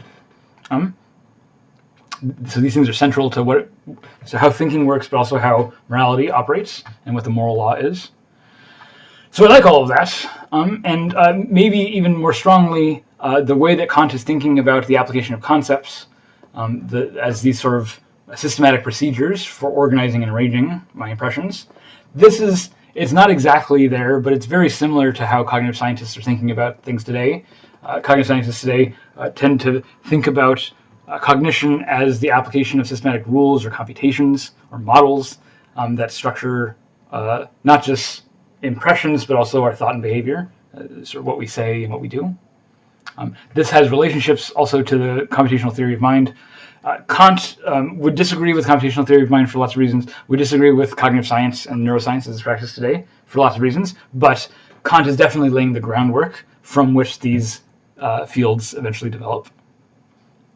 So this is all good stuff. We wouldn't have cognitive science the way we have it today if it weren't for Kant's approach here. That said, there's bad stuff. There's bad stuff that we should be not surprised by. Kant says a bunch of racist and sexist things in his essays. For instance, he says that the fair sex is hardly capable of principles. He says that Africans cannot govern themselves, and this is why they might belong in slavery to some extent. He says these things. Lots of people have criticized Kant about these things. I give you a link to some of these criticisms. They're on the slide. We've seen this stuff with Aristotle also. So when I say that Kant gets over and around a lot of Aristotelian problems, he doesn't get over all of them, and especially these big ones, especially these sociocultural and political ones, are still sticking points. So Kant is definitely not the final solution here. That was a bad way of saying that, sorry. Kant is not the perfect solution here. He has lots of problems that are worth discussing. I think I said earlier that the interest is not just about condemning Kant in terms of our moral, in terms of the norms that we hold today, but it's also about understanding how Kant's norms and values end up getting embedded in the frameworks, the metaphysical frameworks that we still believe today. So it's not about criticizing Kant's morality back then, but it's really criticizing the Kant that exists today, or sort of that is still alive today, and how it influences us today. Okay. So there's things to say about Kant being a racist and a misogynist. There's also other things, like for the most part, physicists don't think about Kant very much. Physicists don't think about Kant very much because the old Newtonian Leibniz debates aren't really that relevant anymore, especially after Einstein. Maybe Einstein is more Leibnizian than Newtonian, but either way, the Kantian view of space-time doesn't enter into it. No physicist working today thinks that space and time are forms of intuition that are generated by cognitive processes. Every physicist today thinks that space and time are really out there. They really structure the universe. There was a Big Bang a long time ago, and none of those things have anything to do with human minds. Like it has something to do with human minds because we're the ones that are making observations with our telescopes and so on. And so like we're the ones that are putting together the science. But that science is supposed to be third person and objective in ways that aren't that transcend any cognitive weirdness, right? So like we can learn things about the composition of the universe, that it's made of a certain percentage of helium and so on, and that's not just because our minds made it so. We're not just making it up. We're actually observing things and learning about our universe. But Kant seems to say that space and time are part of our cognitive processes and they don't exist apart from our cognitive processes, and that just turns a lot of people off. Now maybe there's something to say for Kant, like maybe like one thing to say in terms of Kant is that Kant isn't talking about space and time as physical processes, but maybe he is saying something right about space and time as cognitive processes. So maybe if we're a little bit restricted on what we think Kant is saying, that there's some way to salvaging him here. But maybe Kant's ideas of space and time are just need to be abandoned entirely. Kant's moral system also has some issues. I talk about these a little bit more in the ethics lecture, and these will pop up for us when talking about free will and when talking about AI and AI ethics, especially this distinction between treating people like people and not treating people like objects. It seems to suggest that Kant thinks that it's okay to treat objects like objects, that it's okay to treat non-humans instrumentally, as long as we're not treating humans instrumentally. And so this is going to have implications for how we're going to think about AI and robots in the final section of the course. So I'm just flagging these things now. I'm not going to go too much into this, but this stuff is all coming down the pipeline. Okay, but Kant and Descartes and Hume are not the only thinkers, and people have kept up these debates over the last few hundred years. There are people who are still Kantians about the mind to some extent in philosophy. Maybe cognitive scientists are generally Kantian in broad strokes. But there are also people who disagree with Kant. There are people who try to defend Cartesian dualism and all sorts of other views. And these debates are still alive and well. They're still not only active, but rather diverse in terms of content and concern. And it definitely gives the impression that philosophers don't know what they're talking about, that there's a lot about the mind that is just unknown, or that we don't even know how to think about it in the right sort of way.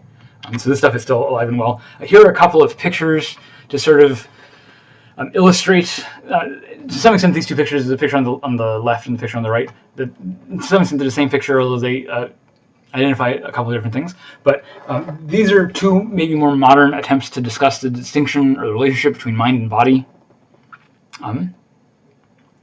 So let's go through these here first. So interactionism, this is Descartes' idea. So the little dotted one is going to be the mind, and then the solid line one is going to be the body. And so interactionists believe that there's some interaction between mind and body, and the struggle is to figure out how that works. Descartes was an interactionist trying to figure this out. You don't need to argue that the mind and body interact, though. There's other things you can argue. So one theory that maybe this is Leibniz's theory is parallelism. So a parallelist thinks that there's mind and mental events, and there's also bodily events. And mental events and bodily events are distinct, but they exist at the same time and co-occur. And maybe even they are harmonized in such a way so that when mental events happen, physical events happen, it seems like there's a relationship between the two of them. But that relationship is only because they're operating in parallel and they're sort of have a pre-established harmony. So it's the pre-established harmony that's Leibniz's view. And Leibniz's idea is something like if I have two watches, two like pocket watches, and I wind them up and I start them at the same time, then they're going to keep the same time, and it'll look like they're moving in unison. It looks like they're moving together. In fact, there's no causal connection between them at all, except that I started them at the same time. So because I started them off at the same time and wound them up and so on, then they're going to end up keeping the same time at every time after that. And it's because I established them, synchronized it first, and then after the initial synchronization event, everything that happens afterwards are the little mechanisms in each watch independently operating. So they're in fact they're operating independently, but they look like they're synchronized, or they look like they're operating together. They're harmonious because they were synchronized at the initial step. So this is Leibniz's view about the mind to some extent. I'm not going to say anything about monads. So if there's no interaction and there's not this pre-established harmony, then what else can we say? Well, maybe we just don't believe in mind at all. So there's the sort of raw materialists, or the brute materialists, or hard materialists. The hard materialists are just going to bite the bullet and say, look, there is no mind separate from the body. There's just the body. There's just the physical stuff itself. And anything that you think that there's a mind out there is just a myth, or it's a mistake. But there's no mind independent of the body. So the materialist is just the body. And you might have the opposite view also, which is the idealist view. Berkeley is an empirical idealist. The idealists argue that there's only minds, that there's nothing apart from minds. Berkeley argues from sort of Humean starting points that if all of our ideas come from our impressions or our sensations, and we never get past our sensations, then maybe all that exists are sensations. And there's no physical world independent of sensations. This is the idea of an idealist, that all there is are minds and sensations being presented to minds, but there's no physical world apart from those minds. Berkeley argues, like why should we believe in a physical world? You never see it, you never interact with it, you don't know it's there except through sensations. So the only thing you actually know is there is sensations. So why believe in a material world at all? Why not just believe in the ideas that we experience? I won't talk about the rest of these. I will talk a little bit about these other ones, because this is maybe more realistic sort of scientific views. So again, substance dualism is interaction. Behaviorists are psychologists in the mid-20th century, and basically what happened with behaviorists is that they just got sick and tired of the dualists. Like the dualists kept talking about minds, didn't really explain what they were, kept talking about these interactions, never explained what they were. Behaviorists just said enough with it.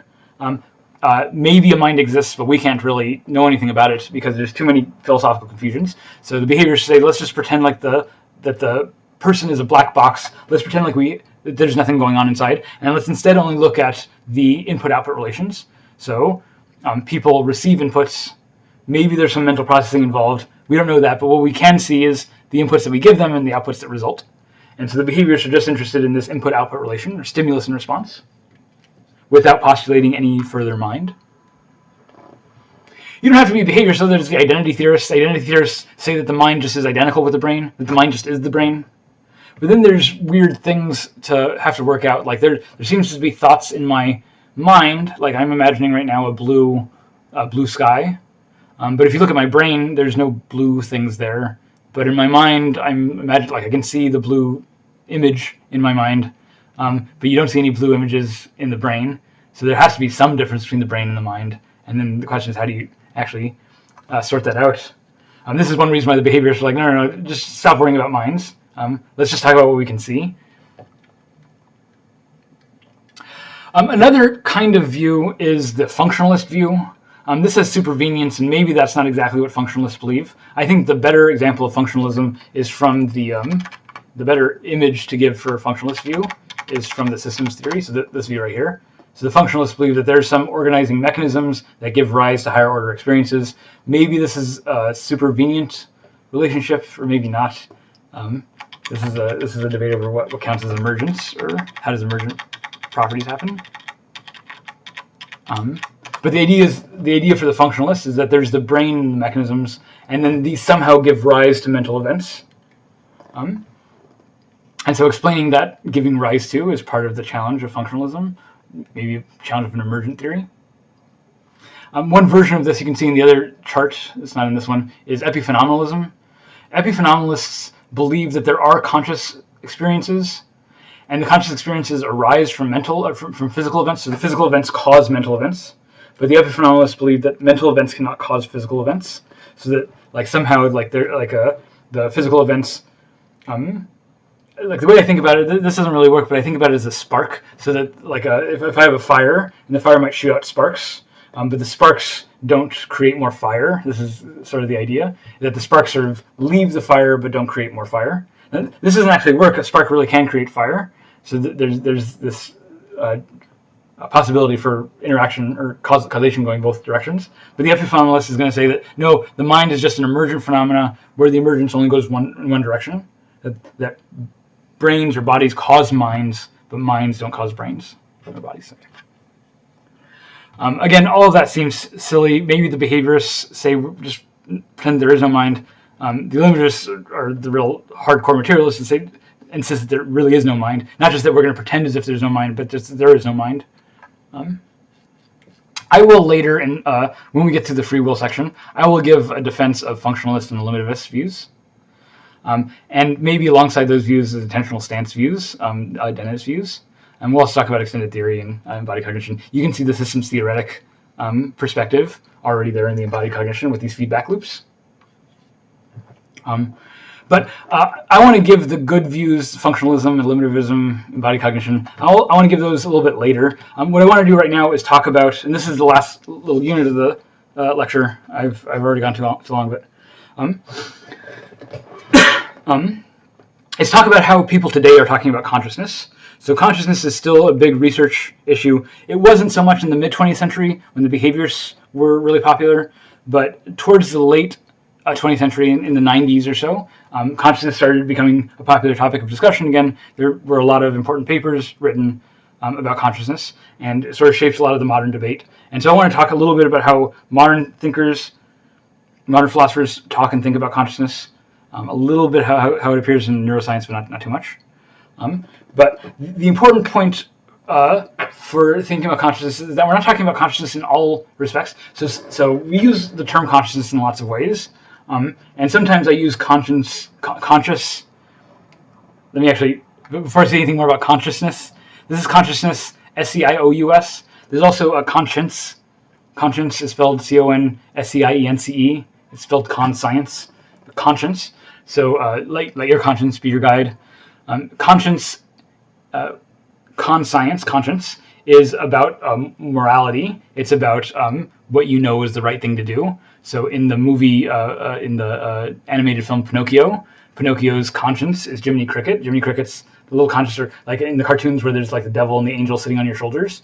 These are your conscience. This is your conscience telling you the right or wrong thing to do. So conscience, conscience is the internal sense of right and wrong that tells you what you should or shouldn't do. Consciousness, S-C-I-O-U-S, is a different thing. It's not about conscience. It's not about morality. Consciousness is about why experience seems the way that it does. So sometimes I use consciousness to talk about just being awake, like I'm conscious, or in a boxing match you might get knocked unconscious. And being conscious or not here is just about being awake or asleep. And so we sometimes use consciousness in a way that's not very philosophically controversial, and we sometimes use it in a way that's very philosophically controversial. So a couple of different ways of making this distinction. Maybe a useful way is from Ned Block in 1985. This is right when consciousness studies started getting popular, and Ned Block writes this paper on a confusion about the function of consciousness. And here he distinguishes between access consciousness and phenomenal consciousness. So access consciousness is just recognizing that, look, there's brain processes or cognitive processes have, like your neurons have certain connections to each other. Different ways of sending signals cause different other processes to occur. So access consciousness is just whatever mechanisms allow for certain kinds of relationships or information relationships or input-output relationships that you find in the brain. So for instance, staying balanced depends on vision. When I'm riding the subway and I have my eyes open, I don't have any problem standing still, standing upright, even when I'm not holding onto something. But if I'm on the subway and I close my eyes, I tend to get thrown off balance pretty quickly, and that's because my brain uses my visual information in order to help me balance. So my capacity to balance depends on getting information from vision, so clearly they have some interaction, and if you study the neural pathways, you can actually chart out that interaction. You can chart out how the visual cortex gets mapped into the motor cortex, for instance, the sensory motor cortex. So you can actually trace out the neural pathways. You can trace out the functional pathways, all as a mechanical process. Maybe you can do the same kind of thing for like being awake or asleep, consciousness in that sense. So maybe there's a certain pattern of activity that's characteristic of someone being awake, and then that activity goes away when you fall asleep. And so this is stuff about consciousness. This is stuff that Bloch calls access consciousness. It's about the kind of mechanical and functional processes, and about sharing information between these processes. And these are the kinds of things that we can explain with neuroscience and with the sort of scientific techniques that we have available today. It doesn't mean that we have an explanation for all these things. There's some things about access consciousness that we don't fully understand. But nevertheless, philosophers tend to think about these access consciousness issues as easy problems, not in the sense that we know what the answer is, but that we have the means of solving it. We think that figuring out the mechanism that makes people fall asleep or wake up is just a matter of doing the kind of neuroscience that we're already doing, finding the right sort of pathways and mechanical operations and so on. And so that's all within the purview of existing science. That's an easy problem. Again, not that we have it solved, but just that we know how to solve it. But then there's the hard problem. This is what Bloch calls phenomenal consciousness. Chalmers, Ned Chalmers, calls this the hard problem of consciousness. So the phenomenal consciousness is not just about the different processes and how they relate to each other in the brain or wherever. But the phenomenal consciousness is about the subjective character of experience that you have while you're conscious. So consciousness feels a certain way. I have a certain feeling or impression or sensation. And why does it feel like this rather than some other way? Why do cognitive processes feel some way at all? Why do we have conscious experiences at all? I can explain why, if I light a fire under my hand and then I feel pain, I feel burn, and I can explain that in mechanical terms. There's certain neurons that, if I was monitoring thof neurons, I'd see they're firing faster when I'm burning myself, and I can see those signals traveling up my arm and into my brain, and through my spine and into my brain. And all of that process can be explained in mechanical terms, and we can sort of understand how that would transmit a signal, how we can transmit a signal from my hand to my brain through the nerves and so on. So all that stuff we understand, but that's an easy problem. What we don't understand, the claim is, the philosophers want to claim, what we don't understand is why pain feels like that. Why does it have this particular character of experience and not feel some other way? Like the difference between a burn, the way that a burn feels, versus the way that if I were to light a fire under my hand and get burned, that feels one way. If I were to hit my hand with a hammer, that feels a different way. They're both pains, but they have different characters. They have a different quality to their experiences. And how do I explain why one has one quality rather than the other? It doesn't seem to be enough to just trace the mechanisms from my nerves to my brain. It seems like the functional description is missing this additional qualitative or subjective character of the experience. Right? Why do nerve firings feel like this rather than that? Why do they feel any way at all? And this is what Chalmers calls the hard problem, is to explain not just brain processes and like the functional impact of those brain processes, but to explain the subjective character of experience and why consciousness feels and seems the way that it does to the subjective experience. And this is a hard problem, partly because we have no idea how to solve it or what it would even look like to solve it. This is a point that Thomas Nagel makes in his article, a very famous article from the 1970s, a sort of early article in this discussion. Nagel writes this paper called "What Is It Like to Be a Bat?" And Nagel's wondering if we can ever know what it's like to be another person. Can we ever know the experiences of another person? Maybe another person, another human being is not so hard, but what about something that's not so similar to us? What about like something like a bat? A bat is a nice case because a bat is still a mammal, and anatomically a bat is very similar to you and me. Genetically, it's pretty similar to you and me, as opposed to like an insect or a octopus or something, which are pretty different. But bats are mammals. They have a life cycle that's very similar to us. They have the structure of their brain is very similar to ours. Nevertheless, bats have a very different lifestyle than ours. They're nocturnal. They use echolocation. So bats send out sonar and they listen to the feedback from the sonar, and they use this to move around in the world. And this is very much unlike the experiences that we have, Nagel says. And so there's this question, well, can we imagine what it's like to be a bat? Can we know what it's like to be a bat? Maybe we can. There's videos online you might find of, maybe I'll turn this down. This person is blind, but they use these clicking sounds. They click with their tongue in their mouth, and it sends out little sound waves, and they hear the echo of those sound waves, and they use that to decide whether there's something in front of them or not. And so this kid can play basketball, and he can ride a bike and avoid hitting trash cans and so on, because he's sending out these little clicks and echolocating.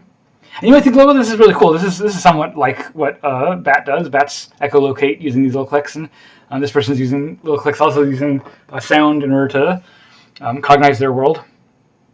But Nagel's going to say, well, okay, this person can use echolocation to some extent, but that's not really what it's like to be a bat. At best, that person is imagining what it's like for a human to echolocate, or maybe it's a human imagining what it's like to be a bat.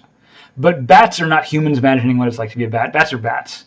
And bats have bat experiences that we simply can't imagine from our human perspective.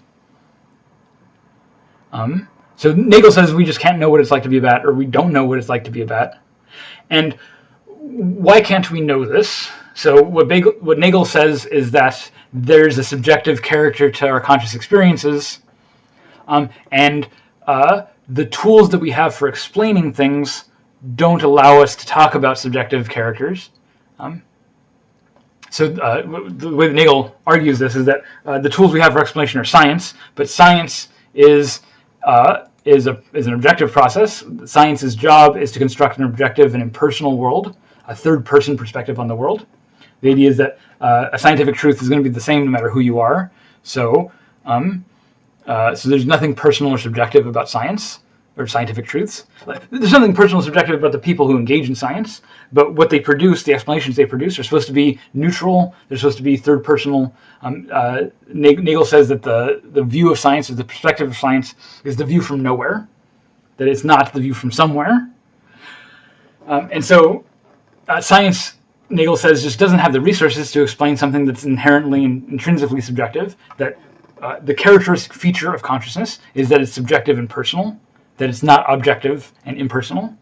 And if it's the business of science to construct objective, impersonal explanations, then it's never going to be in a position to explain the subjective character of conscious experience. So this subjective character of conscious experience, the what it's like to be a bat, this has come to be called qualia. Nagel, I don't think, uses this term, but nowadays, qualia is just a term for the subjective character of experience, the what it's likeness of experience, the what experience is like. So not just the experience itself.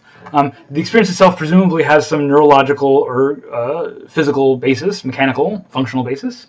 But the idea is that in addition to the functional aspects of the experience, the physical and neurological aspects of the experience, there's also the subjective character of the experience, what it's like. And this is the ineffable qualia. So ineffable here just means that you can't describe it. It's impossible to convey in words. Like if you've So my go-to example for this is pineapple. Pineapple has a certain characteristic taste. We all know what pineapple tastes like. As long as you've eaten pineapple before. If you've ever eaten pineapple, you know what pineapple tastes like. And if you think about it for a second, you can recall that taste. You can bring that taste to mind. Yeah, and right now I can imagine very strongly a very strong sensation of pineapple. And to be clear, I don't like the taste of pineapple. This is not a pleasant sensation for me. This is I sort of resent doing this example with pineapple. But like it or not, it's still a very distinct taste. I can clearly recall that taste to my mind. And if you've never tasted pineapple, you just don't know what it tastes like. And there's no amount of imagining that you can do to come up. I can say some things about pineapple. It's a tropical fruit. It tastes tangy. It tastes there's like a sour aspect to it, like other tropical fruits. And maybe if you've had other tropical fruits, that means something to you. But if you don't have any experience with tropical fruits, there's nothing I can say. There's no set of words that I can put together that will give you the experience of pineapple. It's something you just have to experience for yourself. That's the qualitative aspect. It's the thing that you can't. It's the thing that you can't talk about and experience. But the idea is that it's clearly there. It's the thing that we're most familiar with and experience. The qualitative aspects of it. This is what's central to consciousness. But it's something that we can't study with science. Nagel's not a dualist.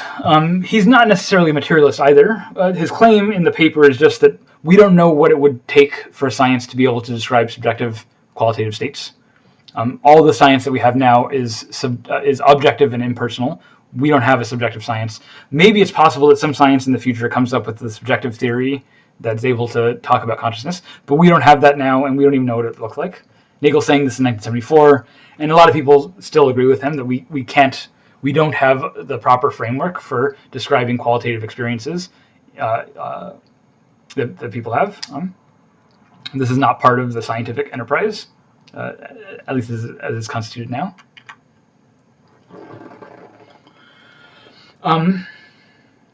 But do qualia even exist? Like, what reason do we have for thinking that qualia exist? I'm talking to you about a subjective character of experience. When you eat pineapple, you can recall the taste of pineapple if you think about it for a second. But why think that that's necessarily ineffable, or that it can't be discussed by science? Like, how do we know that? Like, maybe if I just knew the right pathways and sort of chemical signature that my taste buds are recognizing and so on, then maybe I could tell you exactly what pineapple tastes like. Like, if I had the right sort of biochemical framework, if I had the right neuroscience, maybe I could tell you what pineapple tastes like in a way that would make you taste pineapple also, or make you understand the taste of pineapple. So two more examples here that I want to go through, zombies and Mary. The zombies case is a case of thinking about whether qualia actually exist and what it would mean for qualia to exist. So this is an example from Chalmers. This is a thought experiment from Chalmers. Chalmers asks you to imagine your complete physical duplicate. So imagine I took every atom in your body and made an exact duplicate, atom for atom duplicate of you. So every atom in your duplicate is in the exact place that same atom would be in you. Because it's atom for atom identical, it's also functionally identical at any higher level. Any higher mechanical organization in your body also exists in your duplicate. So this is a complete functional and physical duplicate. And no one outside would be able to tell any functional difference or physical difference in the operations, right? So probe around the brain, and it looks exactly like your brain. Okay, so here's a functional duplicate, physical duplicate. You know that you're conscious. I know from my own experiences that I'm conscious, presumably. Do you also know that your duplicate is conscious? If you think that if I'm conscious and my duplicate has the exact same material makeup as I do, and I'm conscious, then my duplicate should also be conscious. If I'm a materialist, if I'm a physicalist, and I think that the mind is just a product of physical operations, then something that's a complete duplicate of my physical properties should have the same mental states as well. But Chalmers says, well, but maybe that's not true. Like, maybe there's room for doubt here. And the room for doubt, he imagines, he calls it a zombie, or a p-zombie, a phenomenal zombie. So a p-zombie is a complete duplicate, completely functionally atom for atom identical. also functionally identical. All the same operations and processes are occurring in that physical system. But by hypothesis, by definition, the P-zombie does not have any conscious experiences. So you're physical duplicate, but there's no conscious states inside. So by definition, zombies have no subjective, qualitative characters to experiences. So zombies are not conscious. Here's the tricky part about zombies, though, is that they're going to behave just like you and me. Like, so when I speak, presumably there's some conscious thoughts that are going on, but there's also a bunch of mechanical processes. My brain is sending signals to my mouth and my vocal cords to vibrate back and forth and move up and down and so on. It's not doing it so well today, but there are those signals. They're giving it the good old college try.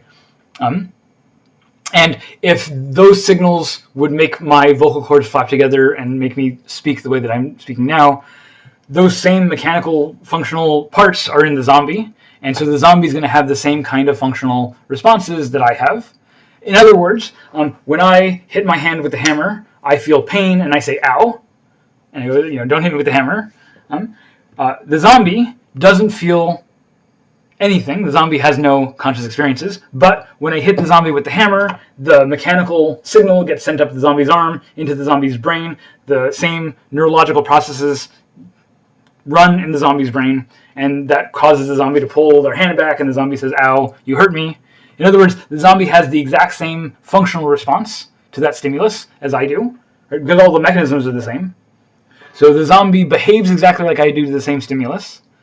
It's functionally identical, not just in constitution, not just in makeup, but it's functionally identical in behavior. It does all the same things to me, same things as me.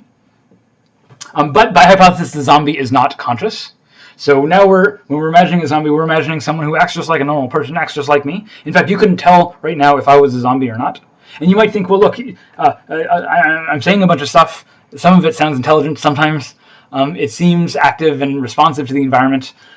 Obviously, anyone responding that way must be conscious, right?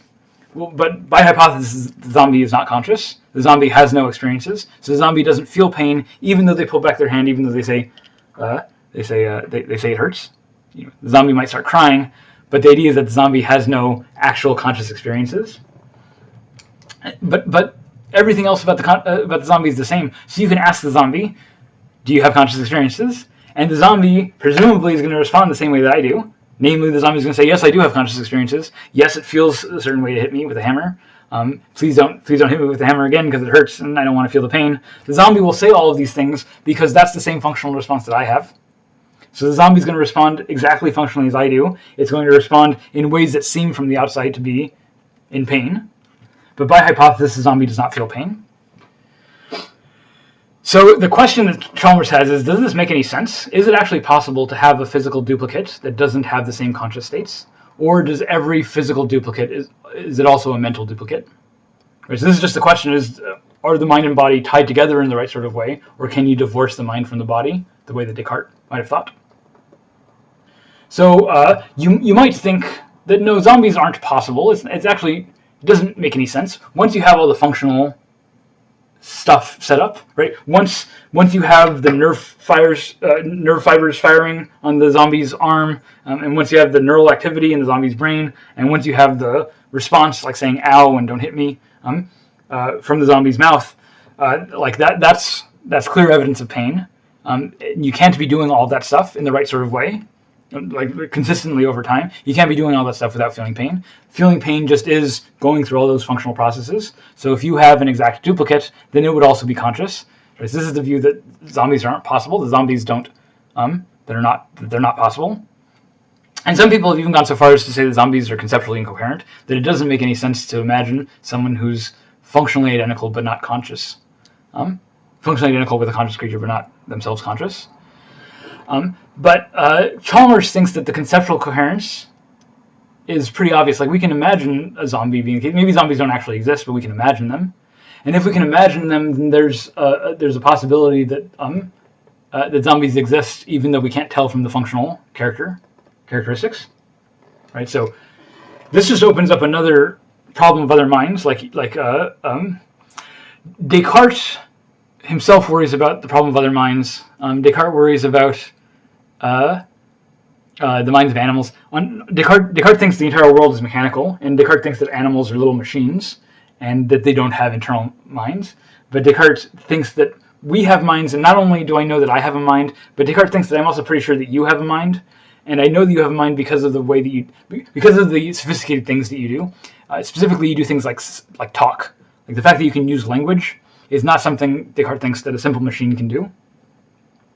So I can tell by your outward behavior that you have a mind inside, because you're doing things that only a minded creature can do. But that's not the case for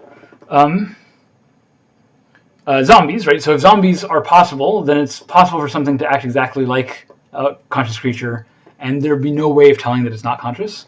So zombies open up the problem of other minds. Again, maybe it's even possible for me to tell of myself that I'm conscious. Is it possible for a zombie to be wrong?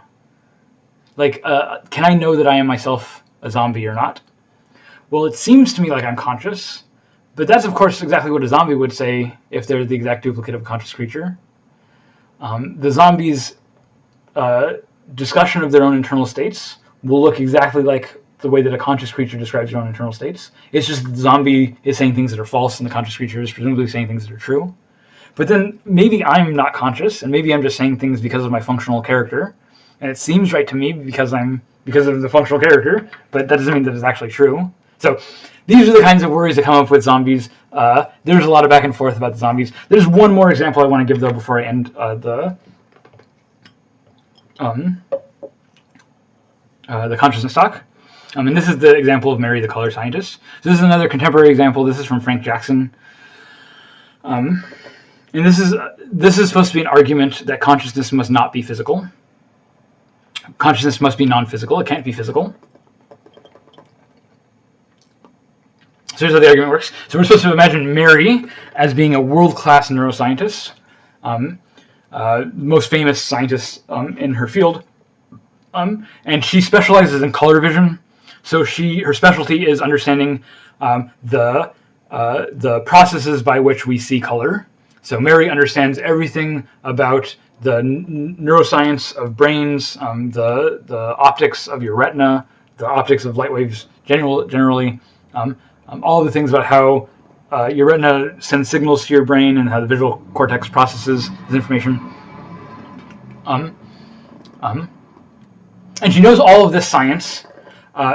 Imagine further, she knows all of this science in a world where we've completed science, where we know everything that there is to know about the brain. So this is not the situation we're currently in. There's all sorts of stuff we don't know right now. But Frank Jackson asks us to imagine a world where we actually do have all the answers. We know the full explanation for how color vision works. And Mary knows this full explanation. She helps develop the theory. And so she has all of this information on call, on hand for her to explain any color vision.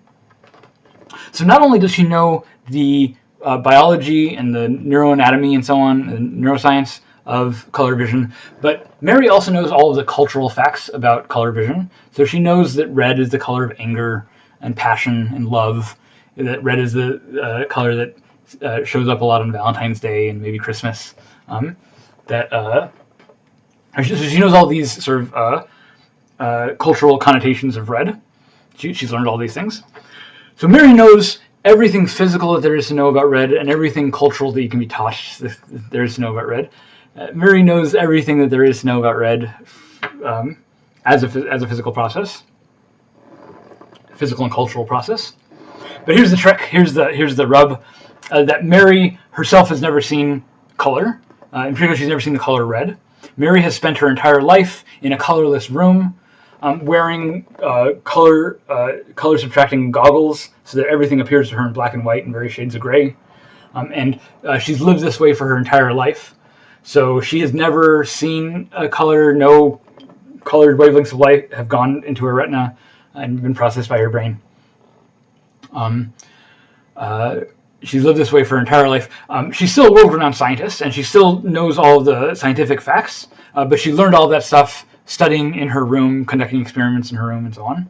She's never actually gone outside the room to see something in color. So she knows all of the physical facts about what it's like to see red, But does she know all of the facts of what it's like to see red? It seems pretty clear that if Mary has never seen red herself, then there's something that she doesn't know. She doesn't know what it's like to see red. She doesn't know what red looks like. She knows about the physical process of seeing red. She knows what the brain does when it sees red, but she doesn't herself know what red looks like. And so Jackson asks, what happens when Mary leaves the room, takes off her glasses, and looks at, say, a red rose? Will she be surprised? Will she learn something new? Right, the idea is that if Mary leaves the room, takes off her glasses, and looks at the rose, and is surprised, if she learns something new, then whatever she learned that was new can't be part of the physical facts about seeing the color red, because by hypothesis, in the argument, she already knew all that stuff. Right? So if she already knew everything there is to know about the physical process of seeing red, but she doesn't know what red looks like, then what red looks like must not be a physical thing. It must not be part of the physical process of seeing red. And it seems pretty clear that she doesn't know what red looks like. If she's never seen red, then she doesn't know what red looks like. It doesn't matter how much she studied the neuroscience. That's not going to give her a clue about what red actually looks like. In order to know what red looks like, you have to see red. Someone who's been colorblind from birth does not know what red looks like. They might be able to guess based on other shades, right, that they've seen. But it seems like Mary doesn't know about red when she's in her room. She learned something when she leaves her room, even though by hypothesis she knew all the scientific information, so that what she learns when she leaves the room, what red looks like, cannot be a physical fact. So the qualia of red is not a physical fact, which means that Mary is learning something non-physical when she leaves the room, which means that all the physical facts is not everything that there is to know. So science must not be the only source of knowledge, because there must be things that we know, like the qualitative state of experience, that science cannot teach us. It's not part of the physical facts.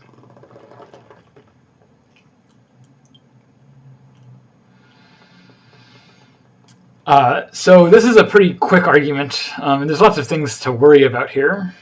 I mean, why doesn't Mary know what red looks like from her room, even without taking off her goggles? Part of the issue with the Mary color scientist example is that we don't really know what's going to happen if we figure out all of science. Like if we have a complete scientific theory about the world, who knows what we can explain or what we can do? Like maybe Mary, with her complete scientific theory, doesn't have to take off her glasses to see red, but instead can construct some device, some brain zapping machine, and so she can shoot the device in her brain, and then once she does that, maybe her brain conjures the sensation of red. And so even without taking off her glasses, even without letting any red light go into her eyes, Mary can still conjure in her thoughts this experience of red, and then she knows exactly what it's like to see red. And so when she leaves the room eventually and takes off her glasses and she sees the red rose, she's like, yeah, I know that was red rose. I know that's what red looks like. That's exactly what I was expecting. I didn't learn anything new. That was exactly what I was expecting. Or, maybe you give her a rose, or like you give her something like a banana, and you paint it blue, right? So maybe Mary comes out of the room and looks at the banana, it's painted blue, but she knows that bananas are supposed to be yellow, and so maybe she looks at the blue and says, oh, that's what yellow looks like. I didn't realize what yellow looks like before, but that's what yellow looks like. That's a possibility. But maybe Mary walks out the room and sees the blue banana and immediately goes, okay, someone's screwing with me. Bananas are not supposed to be blue, they're supposed to be yellow, and I know that this is blue, and I know it's not yellow, so I know what these colors look like. It might seem implausible to you that Mary would know these things from inside the room, but we have no idea what would happen in the state of completed science. For what it's worth, Frank Jackson, the person who came up with the Mary argument, doesn't think the argument works anymore and has backed off the argument. But this is still a very popular argument that gets brought up all the time in these discussions. And the point of the argument is really just to hone in on what exactly is special about consciousness that can't be explained by mechanical things, by physical things. So it's this qualitative experience that Mary lacks when she's in her black and white room. Okay, but these thought experiments might not be very convincing. Maybe you're struggling with the whole project. I want to raise just two quick objections to the Cartesian picture of the mind and the world. And this is not just an objection to the mind as separate from the body, but this is really an objection to thinking about the mind as being a representational framework at all. Right? So this is the with the tree. Right? There's the tree in the world, and then there's the mental representation of the tree. Right? And so really, when there's a tree and there's a thinking subject, there's not just one tree. There's two trees. There's this tree in the world, and there's the tree in the mind. Right? The tree in the mind is the representation of the world. So this is fundamental to Descartes' view of the mind, and it is taken up by Hume and Kant as well, and it's still very popular today. I think the way that people think about qualia today is still in this mental representation mode. But let's just interrogate this for a second. So here's same thing like the other image. There's a tree in the world and there's a tree in the mind. So here's here in this case, it's frying an egg. So there's the egg on the stove in the world. Here's the person frying the egg and looking at the stove. And then the idea is that if the mind is representational, that what the mind is doing is it's constructing another presentation of that egg. So there's the egg in the world, and then there's the representation of the egg in my mind. And that what the mind is doing is constructing these mental representations. But the question is, okay, well, what is that representation in the mind doing that the egg in the world is not doing? Like, if what I'm constructing in my mind is an image of an egg, then who is looking at that image? So we see the argument here in diagram form where if what the mind is doing is constructing a representation, then who are we presenting that representation to? Presumably there's someone in the mind looking at the presentations in my mind, right? So if what the mind is are these mental images, then there must be someone looking at these mental images. And so the argument here is that, in fact, we really haven't solved the problem of how do we look at the world. We've just pushed it back a layer. And now instead of how do we look at the world, the question is how do we look at these mental representations? And the sort of tongue-in-cheek response to this is, well, maybe there's a little guy in your head looking at the mental representations. This is the homunculus. Homunculus just means little man. So the homunculus argument against Descartes, and really against the representational view of the mind, is that if mental events are just representations, then there has to be a homunculus responsible for looking at those representations, and then the problem just arises all over again, because how is this homunculus looking at this image? Right? Maybe we have to postulate another homunculus inside this homunculus looking at this image, and then another homunculus inside that one, another homunculus inside that one. And so you can see that we've never actually solved the problem. We've just pushed back a layer, and we can keep doing this forever, but we never get past the original problem of how is perception possible at all.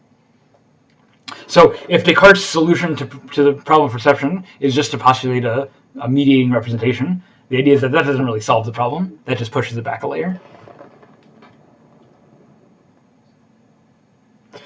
Another argument against Descartes, and this is the last slide, another argument against Descartes is from Gilbert Ryle. This is in the middle 20th century. And Ryle says straight up that, look, Descartes is making a mistake. This idea that the mind is a substance within the body or operates within the body or somehow separate from the body. This idea, Ryle calls this the ghost in the machine. He says it's just a mistake. It's a conceptual confusion. You're just misunderstanding how we talk about these things. And it's a misunderstanding that you wouldn't make anywhere else. And it's sort of silly that we make it in the mind, with the mind. But it's just a myth that philosophers keep perpetuating with this conceptual confusion. So we can understand this confusion. It's a category mistake. So the kind of mistake a category mistake is, that we can understand this mistake with a couple of other examples. So for instance, consider a university.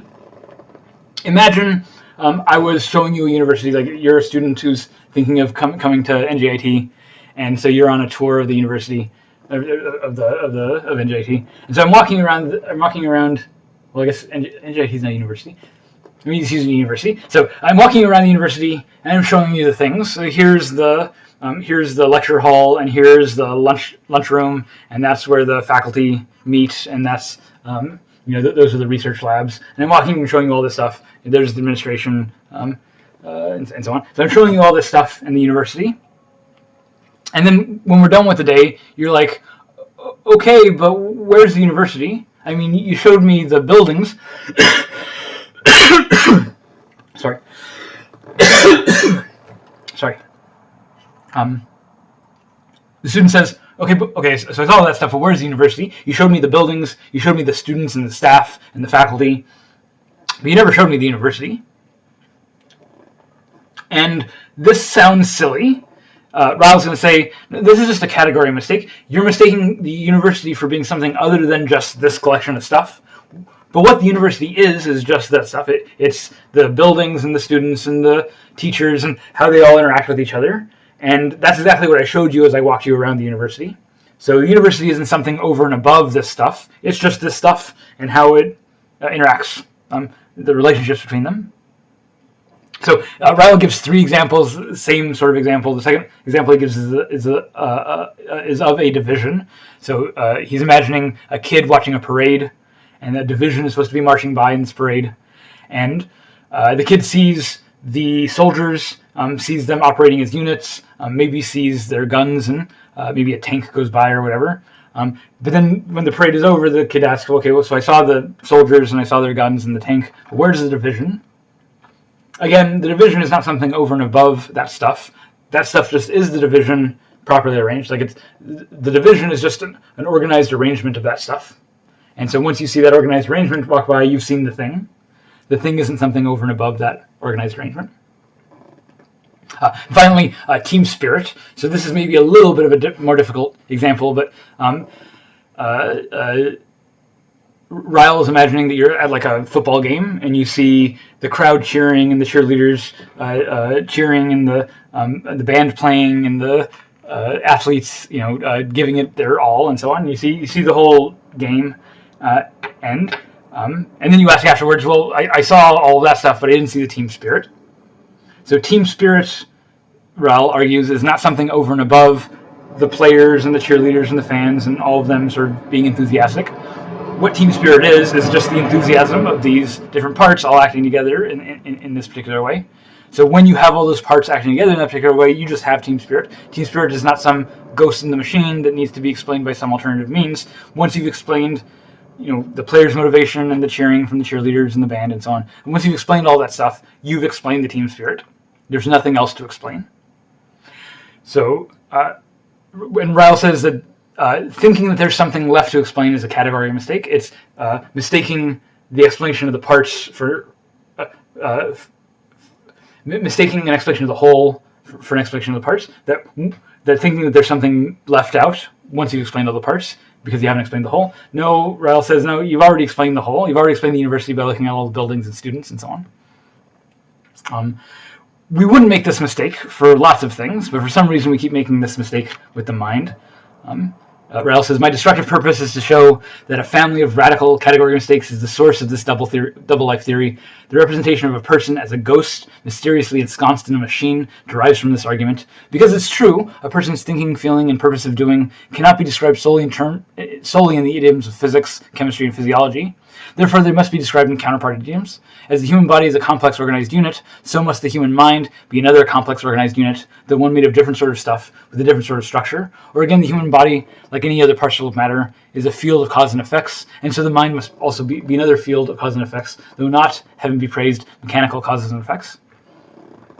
So once we understand those causes and effects, we've understand these higher order systems. There's nothing over and above those causes and effects to understand those higher order systems. And once you've explained the parts, you've explained the whole. So Ryle thinks that this whole idea of consciousness as being something that we have yet to explain, even after we've explained all the physical things, is just mistaken, and that it's sort of a problem that philosophy has not done away with. It's sort of a confusion that we've perpetuated for centuries. Partly because it keeps giving us jobs, I guess. But Ryle's worried that it keeps us in a state of ignorance and a state of being unable to explain why the mind is the way it is. The upshot here is that maybe the mind is not as mysterious as we think, and maybe we're just thinking about it in the wrong way. Maybe we're just thinking about it in these very confusing ways.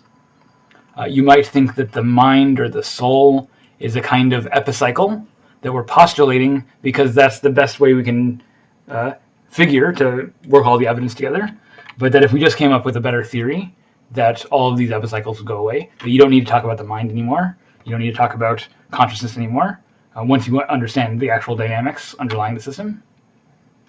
Okay, I put Monty Python's Philosopher's Song at the end here because this is the last of our history lectures. I'm not going to play because I think YouTube will tell me take it down for copyright violation. But play the Philosopher's Song. We've talked about a lot of these philosophers already, especially in this lecture. So maybe you feel a little more informed about the history of philosophy. Hopefully, this history of philosophy helps guide you through some of the readings in the reading list and some of the discussions that we'll be having coming up. The next set of lectures is going to go through free will, and then we'll go through AI and robotics. So we've done a lot. This video is way too long. I hope you enjoyed it. I hope you got something out of it. I hope my stuttering was not so bad. I will see you all in class. Thank you.